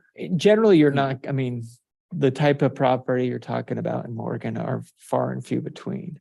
So we could be, our worst case scenario could be a small minority, but yeah. you're gonna open it up for others. I mean, because I Comments? agree that most of these are probably gonna be 1,000 square feet or smaller, just naturally. But if the primary dwelling is big enough. And it fits that 50% range, why do we care? Is there a comment? I was just thinking a couple of years ago, we was kind of debating, if we wanted flag lots and homes behind homes. And I think this is more of a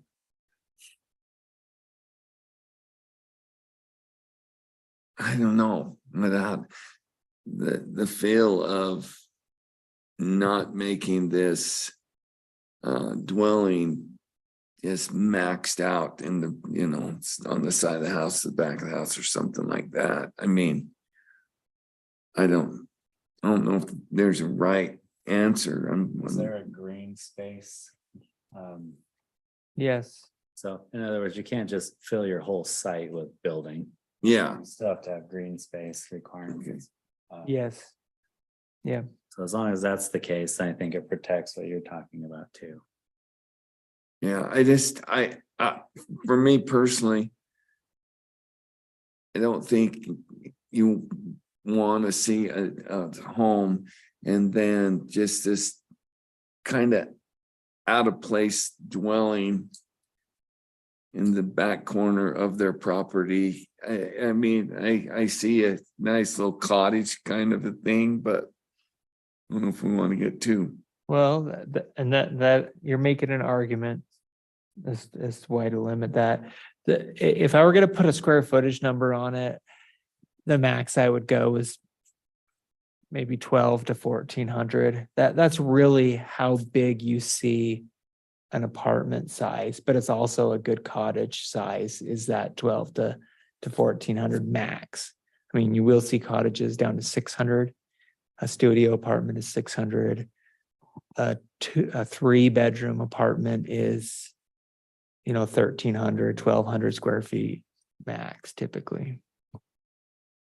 I have a question, maybe it's a stupid question, but what about basements in ADUs? A separate ADU? How about basement? Can they have like you said, you only have 1,000 square feet, but if you got a basement and you double that? Yeah, and we don't address that. So that's a good point is, are we, the building height, well, actually is the same as the ordinance. So you could go a second story up and down. And right now we just talk about total square footage. So we certainly should at least identify limiting that detached square footage. I don't really care about going up or down on that. But maybe we limit, I mean, see what you think, but we limit that. Aren't we detached just 80. talking about detached right now? Yes. Because I'm thinking about, before I moved here, I lived in Roy, and my house was just a fuzz under 1,900 square feet. It's just your basic rectangle house, and that's pretty big to have. One floor or two? Yeah, 2. 2 floors So you had 900 and some on the main on the main floor. floor. And that was pretty decent size, and to have that behind or the side of a house, that's pretty good size place. And most likely it won't have a garage with it. But it could be above a garage as well. I Yeah. mean, that's pretty common to have a detached ADU over a garage. Would that be considered detached Yes. over a garage? If the the garage- garage is Detached. detached. Okay, if Yeah. the garage is attached and it's over, even if it has its own independent entrance, Yeah. it's still internal. There's one right across the street over here where Lauren talks, used to live. Yeah. He got a detached garage with an apartment Yeah, above it. that's. There's the option to recommend just the square footage for this instead of a formula based upon the existing dwelling. You Well, see- the formula kind of right size, the purpose is to right size. So if you have a bigger home then you can have a bigger, It's proportional. So if you have It's a 900 proportional. Square foot, like your footprint for that would have been, what, 950? Yeah, 950. 950. So the biggest that under this, your detached ADU could be, would be 425. Yeah, which that's a good point, that what if you have a 1 acre lot with a 900 square foot home? yeah. And now we're saying you got this huge lot and you can only have 450 Part of square me feet. feels like we're over regulating it. I mean, I don't mind the 50% thing necessarily. But I don't know that we need to have two. It could be whichever is lesser. I Still don't like the two. Nathan brings up a good point on this. You know, most people, homeowners, they're gonna do this out of necessity. Most people. And just because they got a ton of ground back there, chances are nobody's gonna like build this monstrosity behind their little home or anything. But I think maybe don't get carried away with regulations and stuff, but maybe some square footage requirements max wouldn't be a bad idea, whatever. And it could be, you max it at 1,200 square feet main floor. And that way, if someone wants to go bigger, they can go a second floor above, they can go basement below. That kind of thing. I don't see a 2,000 square foot detached ADU. I don't see that in practicality. Mm-mm. And that's partly my point is why limit it? So I have something. So the intent of an ADU, and I think from the state's standpoint is that we're missing middle housing. We have a crisis that we don't have enough housing. We need, and yet interest rates are going crazy, that an ADU is a good option for affordable housing. You turn around and start to regulate and allow it 2,000 square foot, that's no longer affordable housing again. You know, but yet it could be a good tool for somebody to be able to afford a home, and a good tool for somebody that just would like to have a place to live. So the intent of an ADU, in my opinion, and from what I've listened to the state is that to be able to have that missing component that's happening and it's continuing it's not going to go away. So ADU and worrying about how, if it's a huge size, let's limit it so we keep the prices down, allow a new component to have affordable housing for But people to live. even the laws of supply and demand, augment that argument. Even if it's a 2,000 square foot, you put more properties out there, it lowers the price for everybody. For people to rent, have more options to have an ADU, have it affordable, and as we get more housing affordable, the prices of actual houses are going to start to go down, and then we'll have transitions. One reason additional to think about limiting the size is just that public perception, and to eliminate that one bad actor that may do something outrageous that makes everybody mad. And also when the public comes back and complains, how come he's building this right in my backyard? I never knew, I didn't get approved, because we're recommending that it's a permitted use. So the planning commission doesn't have to, approve one unit at a time. But what I'm saying is sometimes it's nice in planning to put in a few safety belts and airbags so that certain things, the public just doesn't come back really, upset out of one or two bad actors or people, doing some outrageous. Agree with that. And I think that the whole, when you look at that in concert with all the other aspects of the drafted ordinance, I think those protections are there.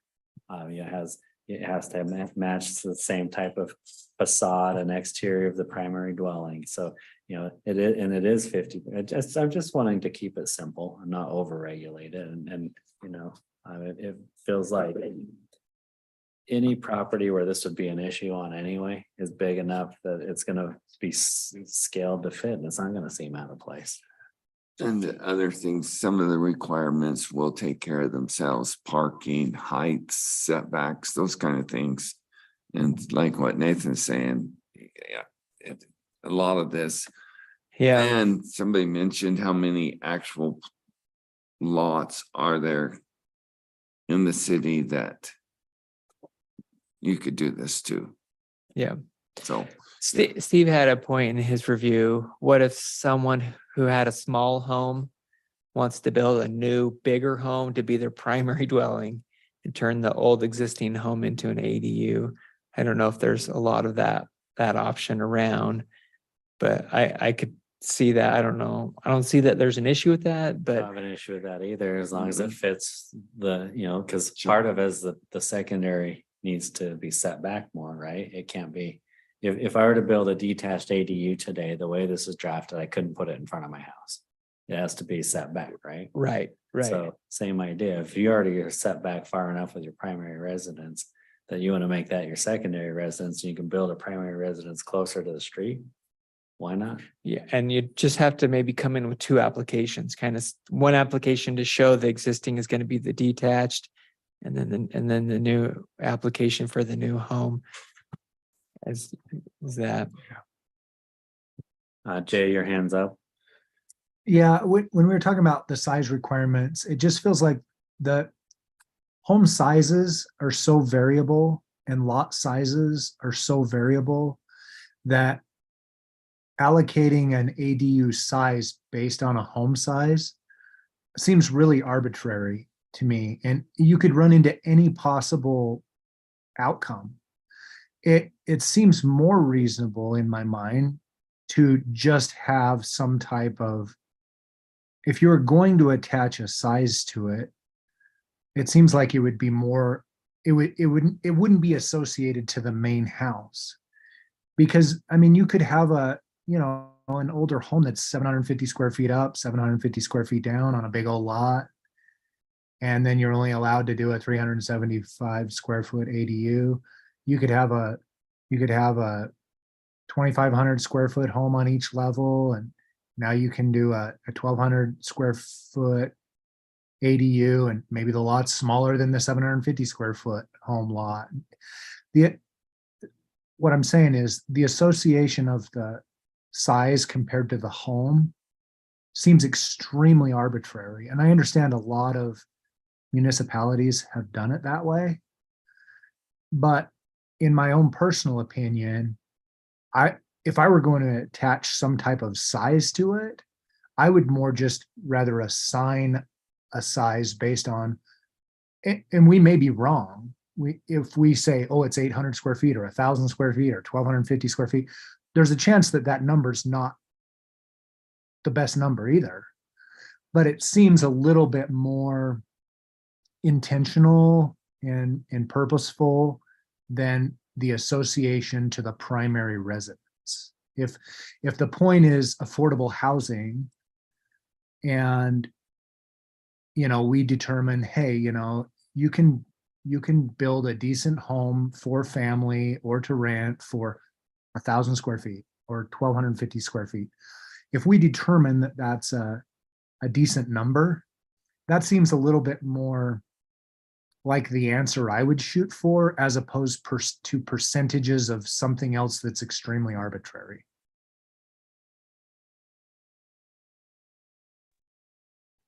Well, and just in response to that, if I could, it's a very well accepted planning principle. And of course, Jake can speak to this better than I, that when you're introducing this type of a use, it does need to be subordinate to the primary use. So it's not necessarily arbitrary, it's just from a planning standpoint, so that it is, again, a subordinate use and not overwhelming to primary use. And so that's kind of where the standard is. I mean, it doesn't mean that we necessarily need to follow it, but we just need to understand that principle.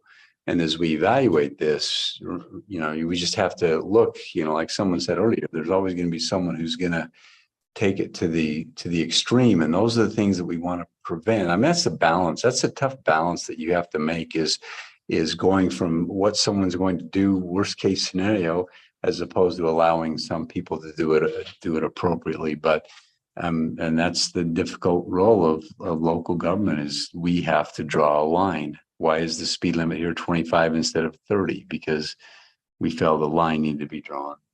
I love that point, Steve. I think that's very important. And so to me, better language would be the external ADU needs to be smaller than the total square foot of the primary residence. Then it would be subordinate. And I would say the main, and we're talking just main floors, that the main floor is not greater than the primary residence and also not greater than a certain number. That can be done in one sentence, and it's not much of a formula. And that number, I think, is 1,000 square feet or 1,200.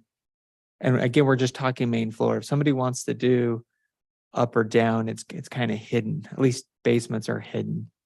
I agree with that. I feel like, when the word arbitrary comes out, to what I'm hearing really is variety, and that's not a bad thing. The fact that there is a variety going through the city of home sizes and where they're placed in their lot. And even though we have setback requirements, not everybody, puts them right at some do, some don't, and depending on what they want to do and how they want to live. And that variety, I think, is perpetuated with this. I don't think it's arbitrary. This thing is the fact that the human experience is, everyone has their individuality.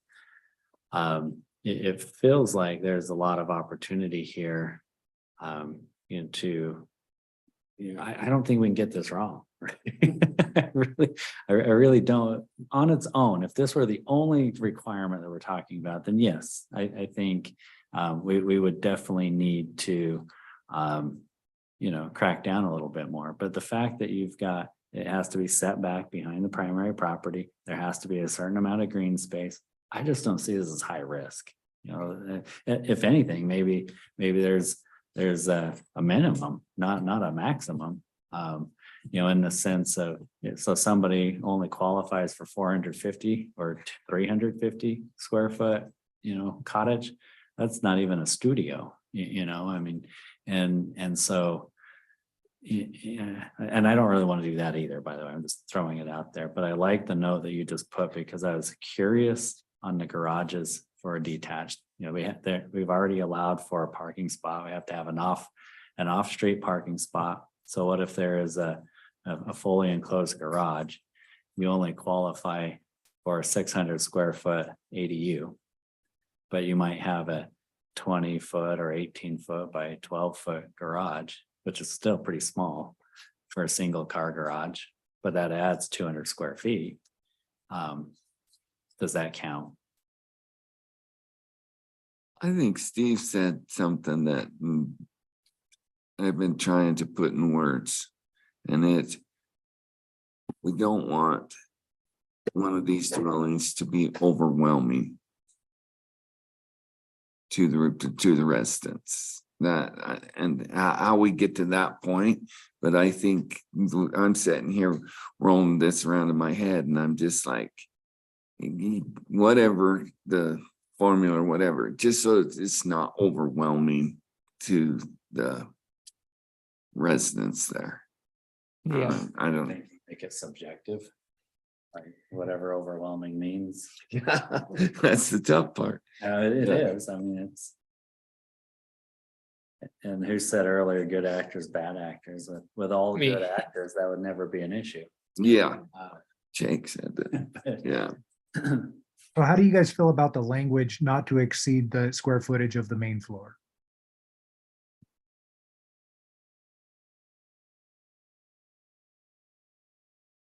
Looks exactly what Jake's typing, I think.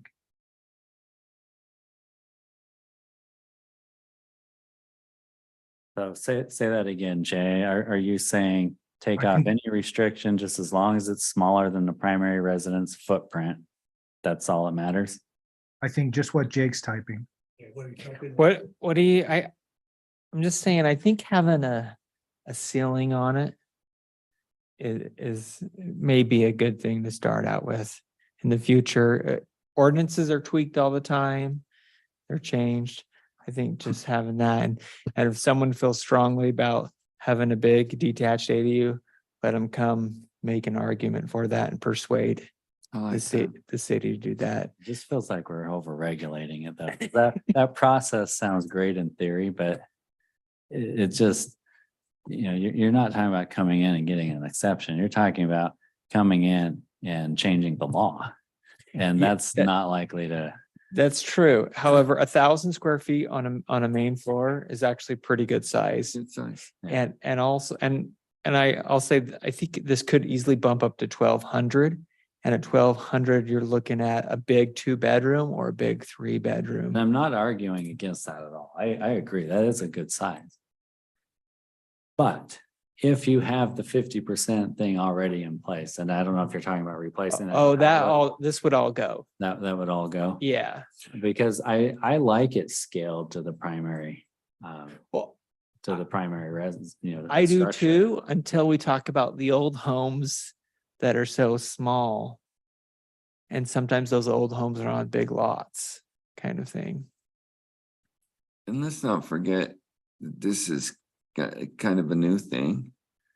And there will be a lot of questions to the staff when they walk in. So I'm thinking about building a little cottage behind my house. What are my requirements? What do I got to do? And they'll kind of just, what we've established. And then if they like, well, I'd like one a little bit bigger, then that's where we're kind of at right now. Yeah, and actually, it could be quite a bit bigger if they do a basement or go up 2-story and And for me, the 2-story thing, that becomes the overwhelming thing. Even if it's a basement? No basement, Yeah. but a 2-story up, I just think if I'm the neighbor, I would hate that. well, a reason why, Right. go ahead. I'd encourage you to look in your neighborhoods. Well, I encourage you to look in your current neighborhoods. You're talking about lots that don't exist. You look around, think around your neighborhood, think about the 4 blocks around your house. As far as lots big enough to put a house bigger than yours in your backyard. I can go down Young Street 3 blocks and head south, and that whole city block, you could put a bunch of buildings behind the homes on that city block. Okay. Just if you go right up here, that city block right there. They got them they got a house in front and the pastures in the back. The pastures are owned by farmers, not the person that owns the house in front. I'm just saying, So what if we threw the size out completely? What if we threw it out completely? I could attest to that, the county didn't have them size, and so they ended up having people abuse it. When it very first came out, and here they have where it's required to have one house on 2 acres, because we're talking about the county. And then all of a sudden they did an ADU that built a house twice the size on the same lot. The neighbor's like, why are you allowing to build 2 houses on one lot? And there was abuse. They ended up having to pull and the whole detached ADU, and they're starting over again. But is that really an abuse? I mean, that's an interpretation, right? If the whole point is to create more housing and, if you've got a property big enough to accommodate that, you got 2 acres. Right. Why not? Can I ask one more question? Go ahead. Another thing I think Jake has to decide on is if this group want to proceed with external ADUs. The internals, we know we've got to do that one. You're talking about the externals. Is that something this commission is geared for? Yes, we want to do them. Or something you don't necessarily want to do yet. You don't answer that question. The discussion the last half hour, but yeah, just get after and do it and control size of them. So are you saying, yes, we want to do external ADUs at this point? Great question. Let's have everyone weigh in. Because The way everybody's been discussing, it looks like it's it. not something we have to do. Like what you just added. I think it's straightforward, simple. And if you run into people who saying, hey, I need 1,200. then can you address it at that Well, point? we would tell them to go up or go down. Yeah. So is, Nathan, coming back to your, why not, two big houses and all of that? At that point, it really is kind of, it's a two-family home instead of a single family. It wouldn't be a duplexes are typically attached, but it would be two homes on it. But if it's at- owner occupied, you have the setback, you have all these other things that we're talking about. Right? Again, we're not just looking at this one Yeah. silo. As long as all those other things are in place, I just don't see this in practicality being an issue.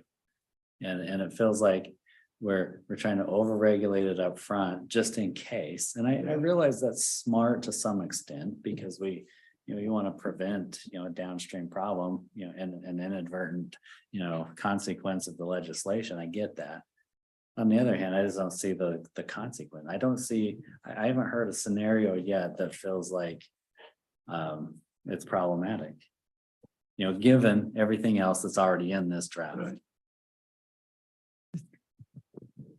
you still gotta have the rear setback, your side yard setbacks, separation between buildings. You'd have a really deep lot to put a second home in as big as your home, to still maintain a 30-foot setback behind that house in your back property line. And in reality, it just feels like Most lots in this town are not that big. somebody wants to come in with a 1,100 square foot footprint. And that's not gonna happen. You can tell them go up or down, that's fine, they already know that. But to me, that's just that to me is arbitrary. So you're saying That's if the it ultimate fits, definition. If you can fit it in there, then let's do it. With green space requirements, so you Okay. can't just build the whole lot with a building, or building A, building B, and there's nothing left but the setback. Yeah. Still got a And, setback. and what about this part, not greater than the primary dwelling? So that way your ADU That too. isn't bigger than Okay, your, that's just the limitation of, okay. and it's, it's not that I expect that this is gonna be like, an everyday thing. Most people in most cases would not even be considering that. And even Yeah. if they were considering it, their lot wouldn't allow it. We still, there's a lot of folks in this community that do not want accessory dwellings in their neighborhoods. So what I'm hearing tonight is that at least you three are geared up and ready to go for external ADUs. I feel like it's, two thoughts. So coming back to your original question. You have to decide, you're for Yes, it, or you're for external ADUs, to still continue the conversation. Before doing it all at once, it's a very timely issue. I don't think it does us any favors to address internal, just to set some parameters on what's already allowed by the state.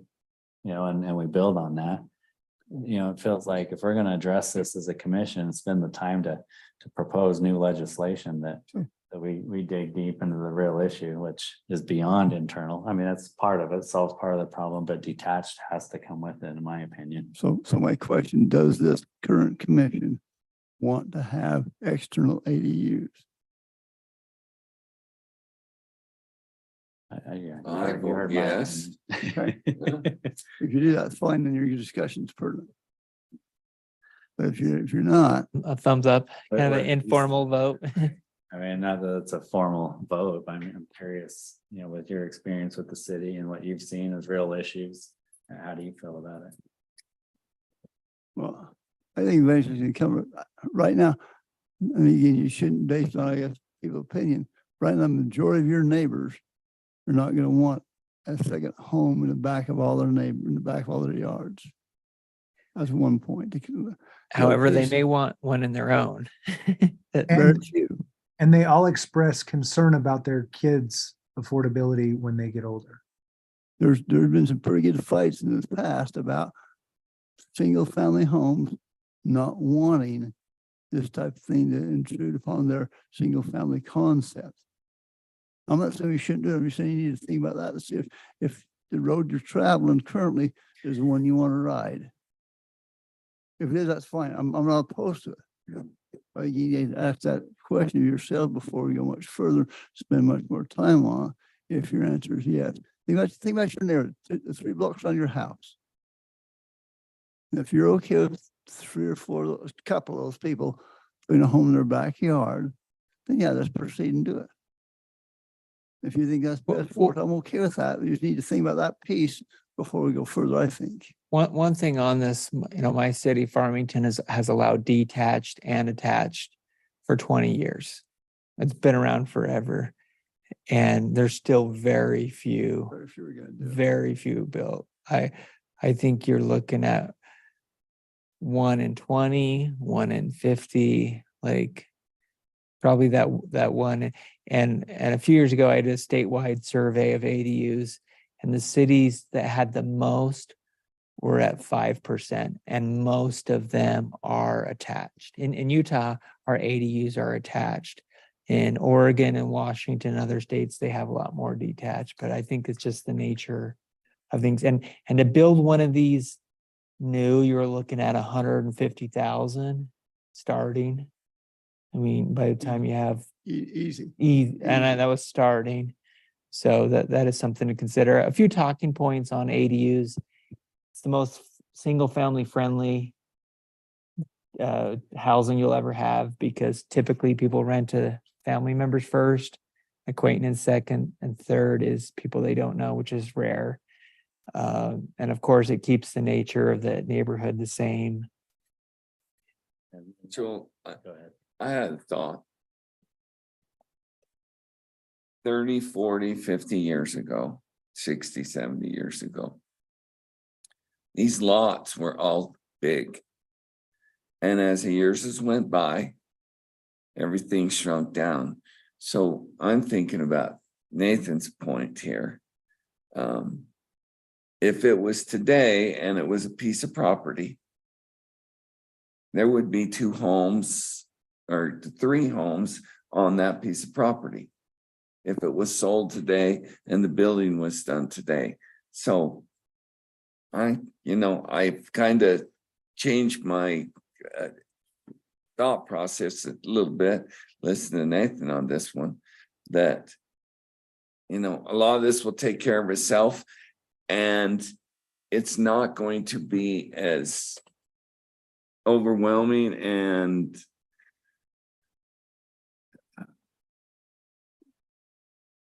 crazy as it seems to have these homes, these units in a big lot. It's just kind of the way it is. Proper ground's expensive. And so I'm just thinking, if they build them today, instead of 1 home on that lot, there'd be 2 or 3 anyway. So it's just a thought. Yeah, I like that. Can I- I want to address just one thing with Ray's comment. It looks like they're, no problem. Absolutely not. Thank you. As you're walking out the I don't mind the door. discussion. I think you said, if that's where you're going, it's fine. Discussion's been great. I haven't said much tonight, because what you said been right on, been good.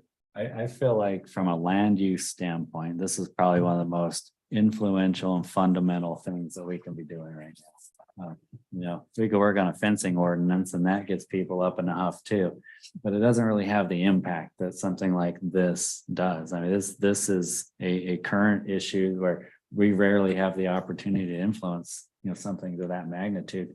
So I think it behooves us to take the opportunity to figure it out and do it right.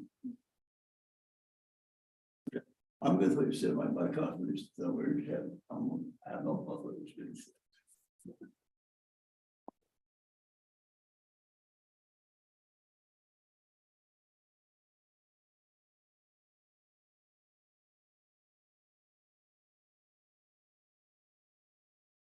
I couldn't hear that. And I can't sense what's going on in the room there. Oh, Ray is excused for the rest of the meeting. He was just making some parting comments. He'd asked us about, do we really want to undertake this? Especially given that public sentiment may not be as excited about it as maybe I am. And I was answering his question. Okay, sorry, this may be asking too many questions, but was he just going to like an appointment, or did he leave mad? Like, is he man? Oh, no, I think he had a commitment. Oh, okay. Sounds good. That's good clarification. He didn't leave in a huff. I couldn't tell body language here, so, all right. Should we put a pause on this and then if we have enough time to touch on I parking? think that's. We worked probably- through some pretty, the way it's going, I think after next month, I'll be able to come back in. So next month will be a work session to look through it again. Then October, we come back with a clean kind of final eyes on it. And maybe November, we have a public hearing. Yeah, the interesting thing is Teresa mentioned the county. And I popped in, I was curious what they were thinking with ADUs as well. And had a brief conversation. They're drafting a new ordinance as we speak. And they're looking at a very similar time frame. So I mean, it's in the whole county, not just the city. This is an issue that's being undertaken. And they're looking to, probably put that before the county. It's a county council, Commission. county commission by, November. So, I mean, it's all subject to change, but point is they're working on it too. Oh, great. It'll allow Morgan to grow a little bit more organically, handle some of that pressure. It's always one unit at a time kind of thing, rather than a lot of apartments or townhomes or subdivisions. Not that all that goes away, but it does allow a little bit more the organic, and it also keeps. I think it's a good thing economically, because if we stick with the owner occupancy, then it keeps that rent local instead of it being an outside developer collecting rent every month. Yeah, and I can even see new construction kind of thinking through this where, a lot these days, even a small lot's gonna be $250,000, which is crazy. But you get somebody that's willing to go in on it with you, and you build a secondary, ADU behind the house, and now maybe they pay 35% of that cost to buy the lot, and you kind of figure things out and you make it work. I think you would talk about affordability. That's exactly what this does. Yeah, or they scrap by to get the loan and build it and then rent it to To help make ends meet. Sure. Yeah. Yeah, it's absolutely. actually be able to afford furniture and food. Yeah. You want to know, The way it still accomplishes the same purpose. you want to know the average sales price of homes in the last 30 days in our zip code? Yes. There has been 8 sales in the last 30 days at an average sales price of $760,000. Wow. That's not very affordable. Yeah. And Jay, you'll tell them that's an average size home. It's not a luxury home, correct? Beginner homes, new construction, starter homes, no basement, finished, your mid 600s nowadays. Starter home. Yeah, it's in Mountain Green. They've got those townhomes they're building going up Trappers Loop. I don't know if you've seen those, where you have the garage on the main level. That's all that's on the main level. Then you have like your kitchen and living room on the second level, and above that's maybe 2 bedrooms. That's just a garage. That's all you got. Those are listed at over 700,000. The spirit of the ADU is affordability, right? Teresa made the exact point. The reason the state did this, the reason it's friendly is for affordability. And Morgan's not far from Park City. Morgan, when I look at Mountain Green, it looks a lot like Deer Valley was looking. I mean, this place is going to get ridiculously unaffordable for the average Joe, probably in our lifetime. All right, well, I think all of that's argument for, we didn't just waste our time, but we are interested in pursuing detached. If I'm not speaking for you, then speak for yourself, but that's how I see it. So let's finish up next month with that, and let's move to the parking agenda item. Or is everyone okay with that transition? Yes. I just have one question. We need a clean copy of the final proposal well in advance of our meeting so that we can really digest it. So, I don't want to just come here and say, here's the final proposal. Yeah. And then we just have to somehow Are you looking at me or everybody? All right. Okay, so the commercial street parking conversation and we introduced this a little bit in the working session, so I don't know how much we need to rehash, but some of the business owners are concerned that the parking isn't available, for whatever their business needs might be. Someone stopping in at a restaurant, picking up a to-go order, or just dining in and having to park farther away than they'd like, or if they're potentially losing customers, I don't know. But either way, these parking spots are city parking spots, they're public parking spots, so they don't belong to any one unit. And so the question is, what should we do, or if anything, to address the parking concern that's been raised? So Jake, if you want to add anything else to that. Yeah, I think you've hit it well, that the issue was brought to the city by some of the restaurant owners. They'd like to see, specific spots in front where people are moving through. That looks like my car. Go back to.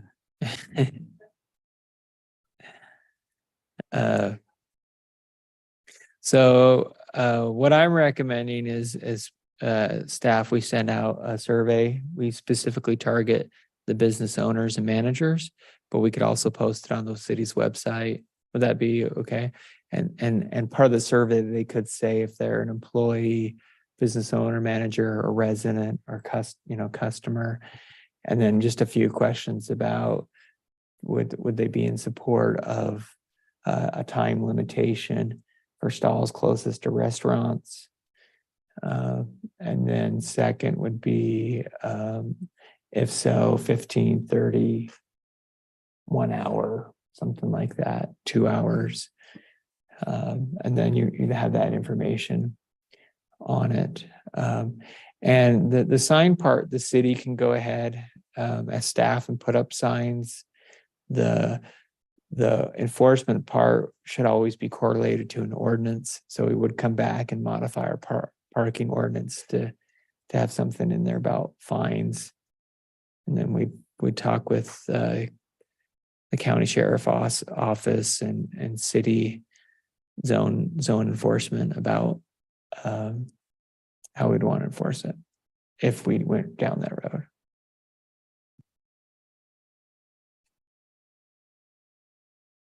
Good enough? Yeah, sounds Yeah. good. So, Jay, your hand's up. I don't know if that's left over, if you got a new comment. Yeah, just new comment. And I appreciate all the way we could do that very formally and get feedback and try to enforce laws and all that stuff. And just like the general, for me, like if I pull up to the grocery store and it says like for expecting mothers, I just don't park there. I just out of common respect. And I feel like the odds of somebody not parking there, like most people there will be the abusers, but I feel like having an ordinance and getting it enforced and doing all that stuff, it seems just like a lot. And my thought was like, what if we just tried something not so formal and just see how it worked? Like, what if it were just a sign that was just a simple message, like short-term parking only, less than 20 minutes. And we have no intention to enforce it. We have no intention to create ordinances. All we're doing is we're trying to get the 90% of public that follows the rules to just do better.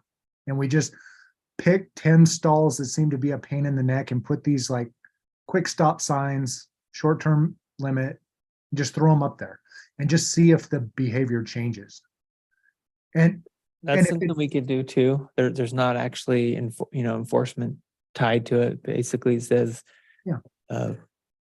please limit parking here for 30 minutes. Yeah.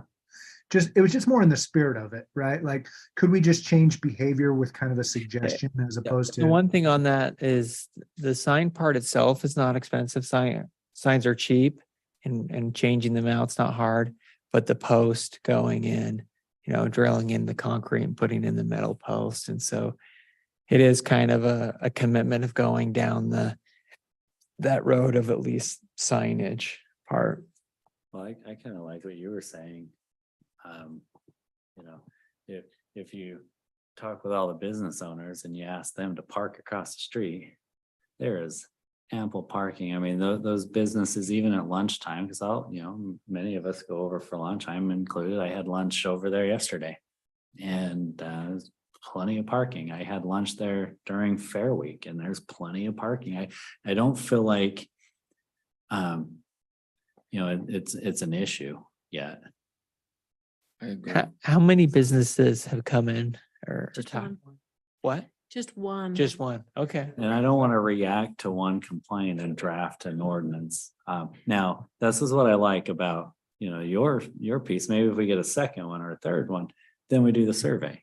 And we start to see, okay, this seems a little more endemic than, is that the right word? Than just, a one-off, but right now it feels like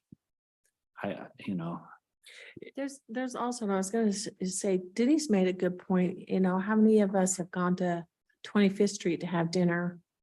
There is not designated parking anywhere on that. If you look at Logan's historic area, there isn't additional parking that's allowed, and I think when we went to Bountiful, I don't think Bountiful has any signs saying that this is only 30-15 minute parking. So I'm wondering if it's, you know what I mean? Yeah, I agree. And. Is it, but I surely have seen it on private parking lots. A lot of private parking lots have, this is your to go lane or whatever, but that's private. We don't regulate that, but I'm wondering about. Barbecue establishment today. 2 years, it could be something else and then something else. And now we're always shifting around the parking stall and things. I got an idea, and this would be like the simplest first step is have somebody from the city just go talk to all the managers of those businesses down there and just say, hey, we've had somebody mention that there's not parking and there's cars parked for hours. Could you just ask your employees to park on the other side of the street when they show up for their? I think that would be the. Well, that's easy certainly in step. their best interest. They're Yeah. turning away business if they don't do that. But you'd be surprised Yeah. how many people don't even think about it. Well, there's parking behind some of those areas for the owners, isn't there?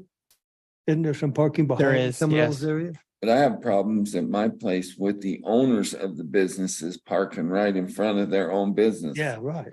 I'm Doesn't just make any like, sense. really? Yeah, I give up. Well, I mean, so this is the discussion. It feels like. This is a not yet kind of a thing. I agree. And the only. I've never had a problem finding Yeah, parking. yeah, I mean, and then even if I had to park across the street, I'm walking extra 20 feet. I didn't realize the sample size was one. It's not even relevant if it's one. Sorry, Jay, I missed your comment. I said, I didn't realize the sample size was one. If we have one complaint, okay, noted, moving on. Let's not waste the commission's time. Yeah, it feels like the action item here is, let's have a conversation with the owners, ask them to have their employees park across the street. Yep. And I think that'll get you farther than spending 2 months, 3 months drafting something and trying to enforce it and going through all this. Then we may get to that point. Getting to that point would be a good thing. So this is Logan Center Street. Have any of you been down there? Look at the signage they put in. They put in this mid-block crossing, all this landscape.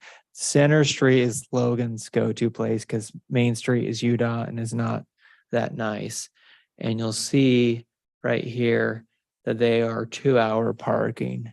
But also, I don't know what day of the week this was or what time, but I've been there at lunchtime and this is very typical. So moving traffic through, 2 hours is plenty time for lunch and shopping.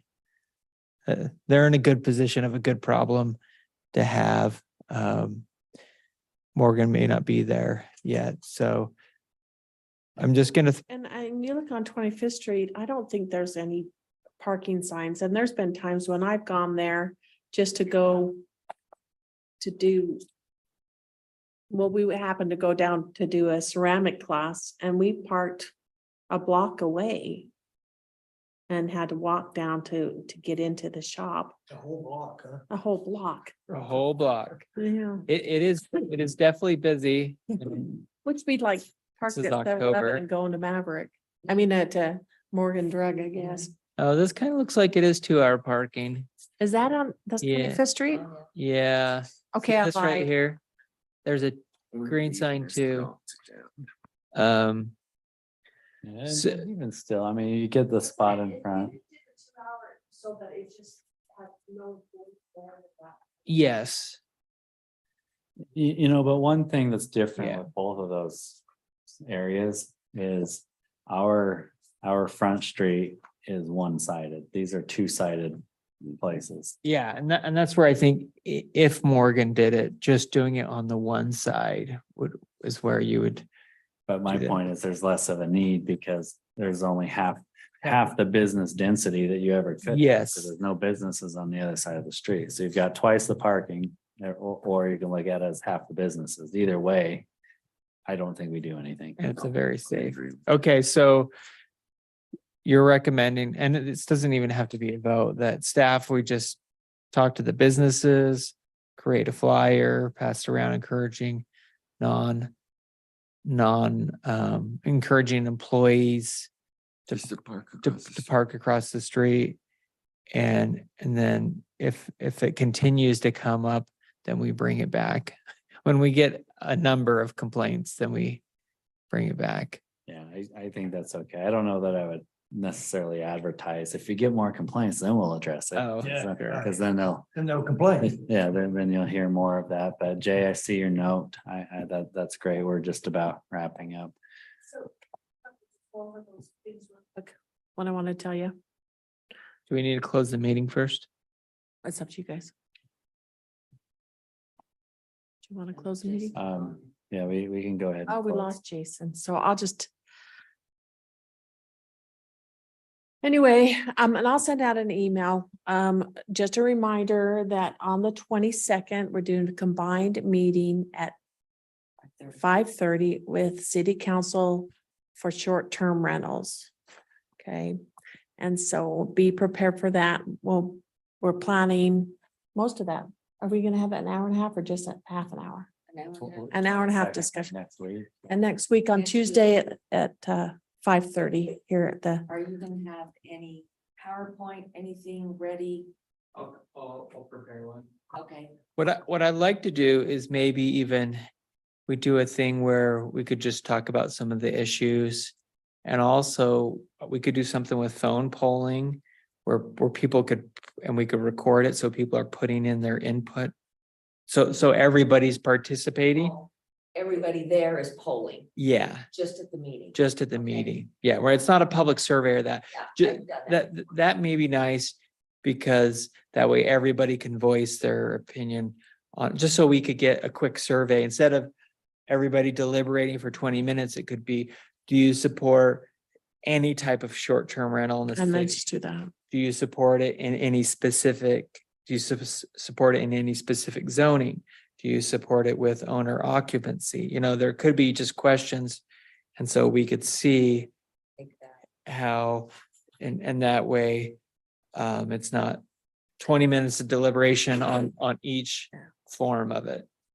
So if you give me anything you want them to review by Friday at noon. Okay.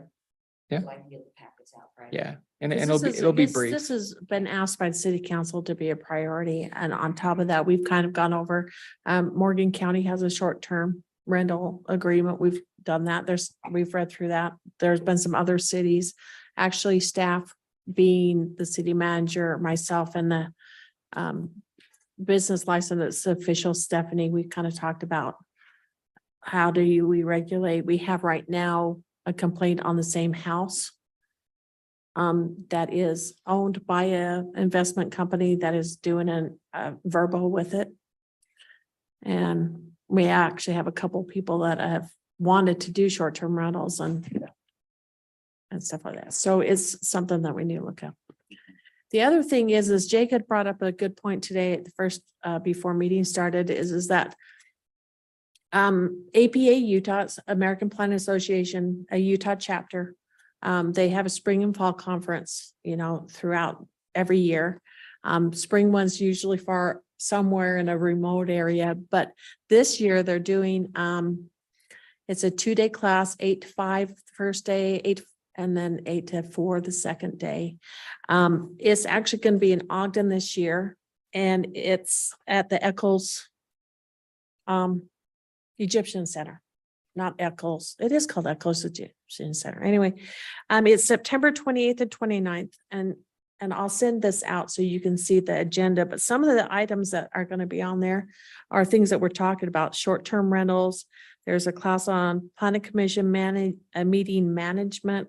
There's a one on water-wise landscape in your general plan, how to update ordinances. There's quite a few classes. There's 3 going on every hour, about every hour, I think. And so, and the city would pay for your conference registration fee. And so I'll send that out for you to look at that. This one seems to have a lot of good things that we are actually talking about, and that can help you. You get the group that they do a presentation and they talk about the pros and cons, and state legislature that's mandated on specific things. So it's a really good conference if the planning commission members can come, but I'll send that out in the group. And then Is there like a brochure or something? yes, in fact, we don't have anybody on, so I'm just gonna pull it up real quick and just show you. If you go to APA Utah I think it's .gov, maybe. Nope. Jake, what is it? APA Utah what? APAutah.org. .org. Okay.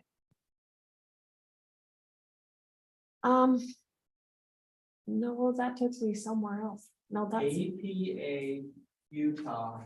Oh, it's all the way out. APA Utah. I'm just on it on my phone and that's why. There it is. Thank you. So the conference, let's just do this Right there one. at the top, fall conference. Up all right there. And the agenda is down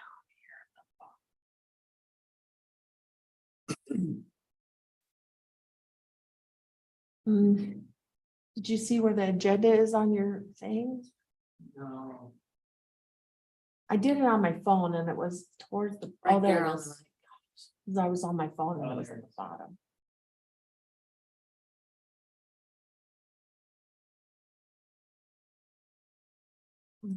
It's rare to be in Ogden and Northern Utah. Last time it was this close was in Brigham City. That was 20.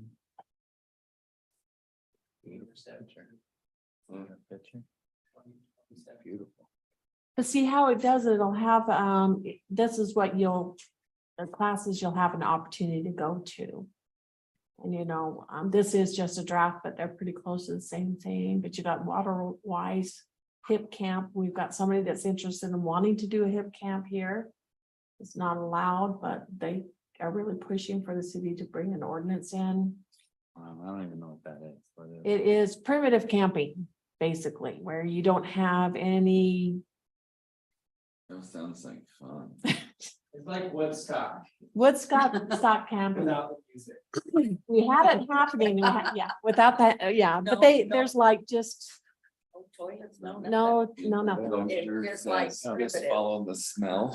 We don't have any public land to do. camping. So you can just pick and choose which one you want to go to. Yeah, so Yeah. basically you come in and if, and you just pick that session, which one you want to go to, listen to that. They have public comment time every time. Usually it's a good panel of people that. This one's a little bit beefed up because it's Idaho's Yeah. APA conference as well coming Yeah. here. So it'll Yeah. be. And it's the first time Idaho's been in this Jake, when before. you register, do you have to pick the classes you want to go to? So No. they, you do it just there. go when you, okay. Yeah, sometimes. The leagues is different then. The mobile tour sometimes. you have to sign Yeah. up. And they're always, and you have to do the mobile tour, like you sign up that day. And then though, what it has on there as far as, if we do a group pricing, we get a discount. So, if we can get a count of how many people, but I'll send it out to everyone. Yes, the citizen planner track is specifically for planning commissions. Yeah, It's this one right here. Figure around that. Okay. My friend John, you're gonna be helping us with the downtown plans. That's a lot of that. That talks of powers and duties and it helps you till you learn to, it's a really good class on planning. And even if you can only go 1 day or 2 days, half days, I think it's still worth it. Yeah, scroll down, you'll see that, I don't know why, but planning commissioners get a better deal Yeah, they do. than members of the paid money to the organization. So if we take a group, we can just do 85 a person. How many do they consider a group? It's three or more. So that's not very many. So let me go ahead and formally adjourn the meeting. Oh, yeah, Everyone's sorry. leaving, but- Everybody stand up, walking out. Okay. Denise, the other thing I need to get you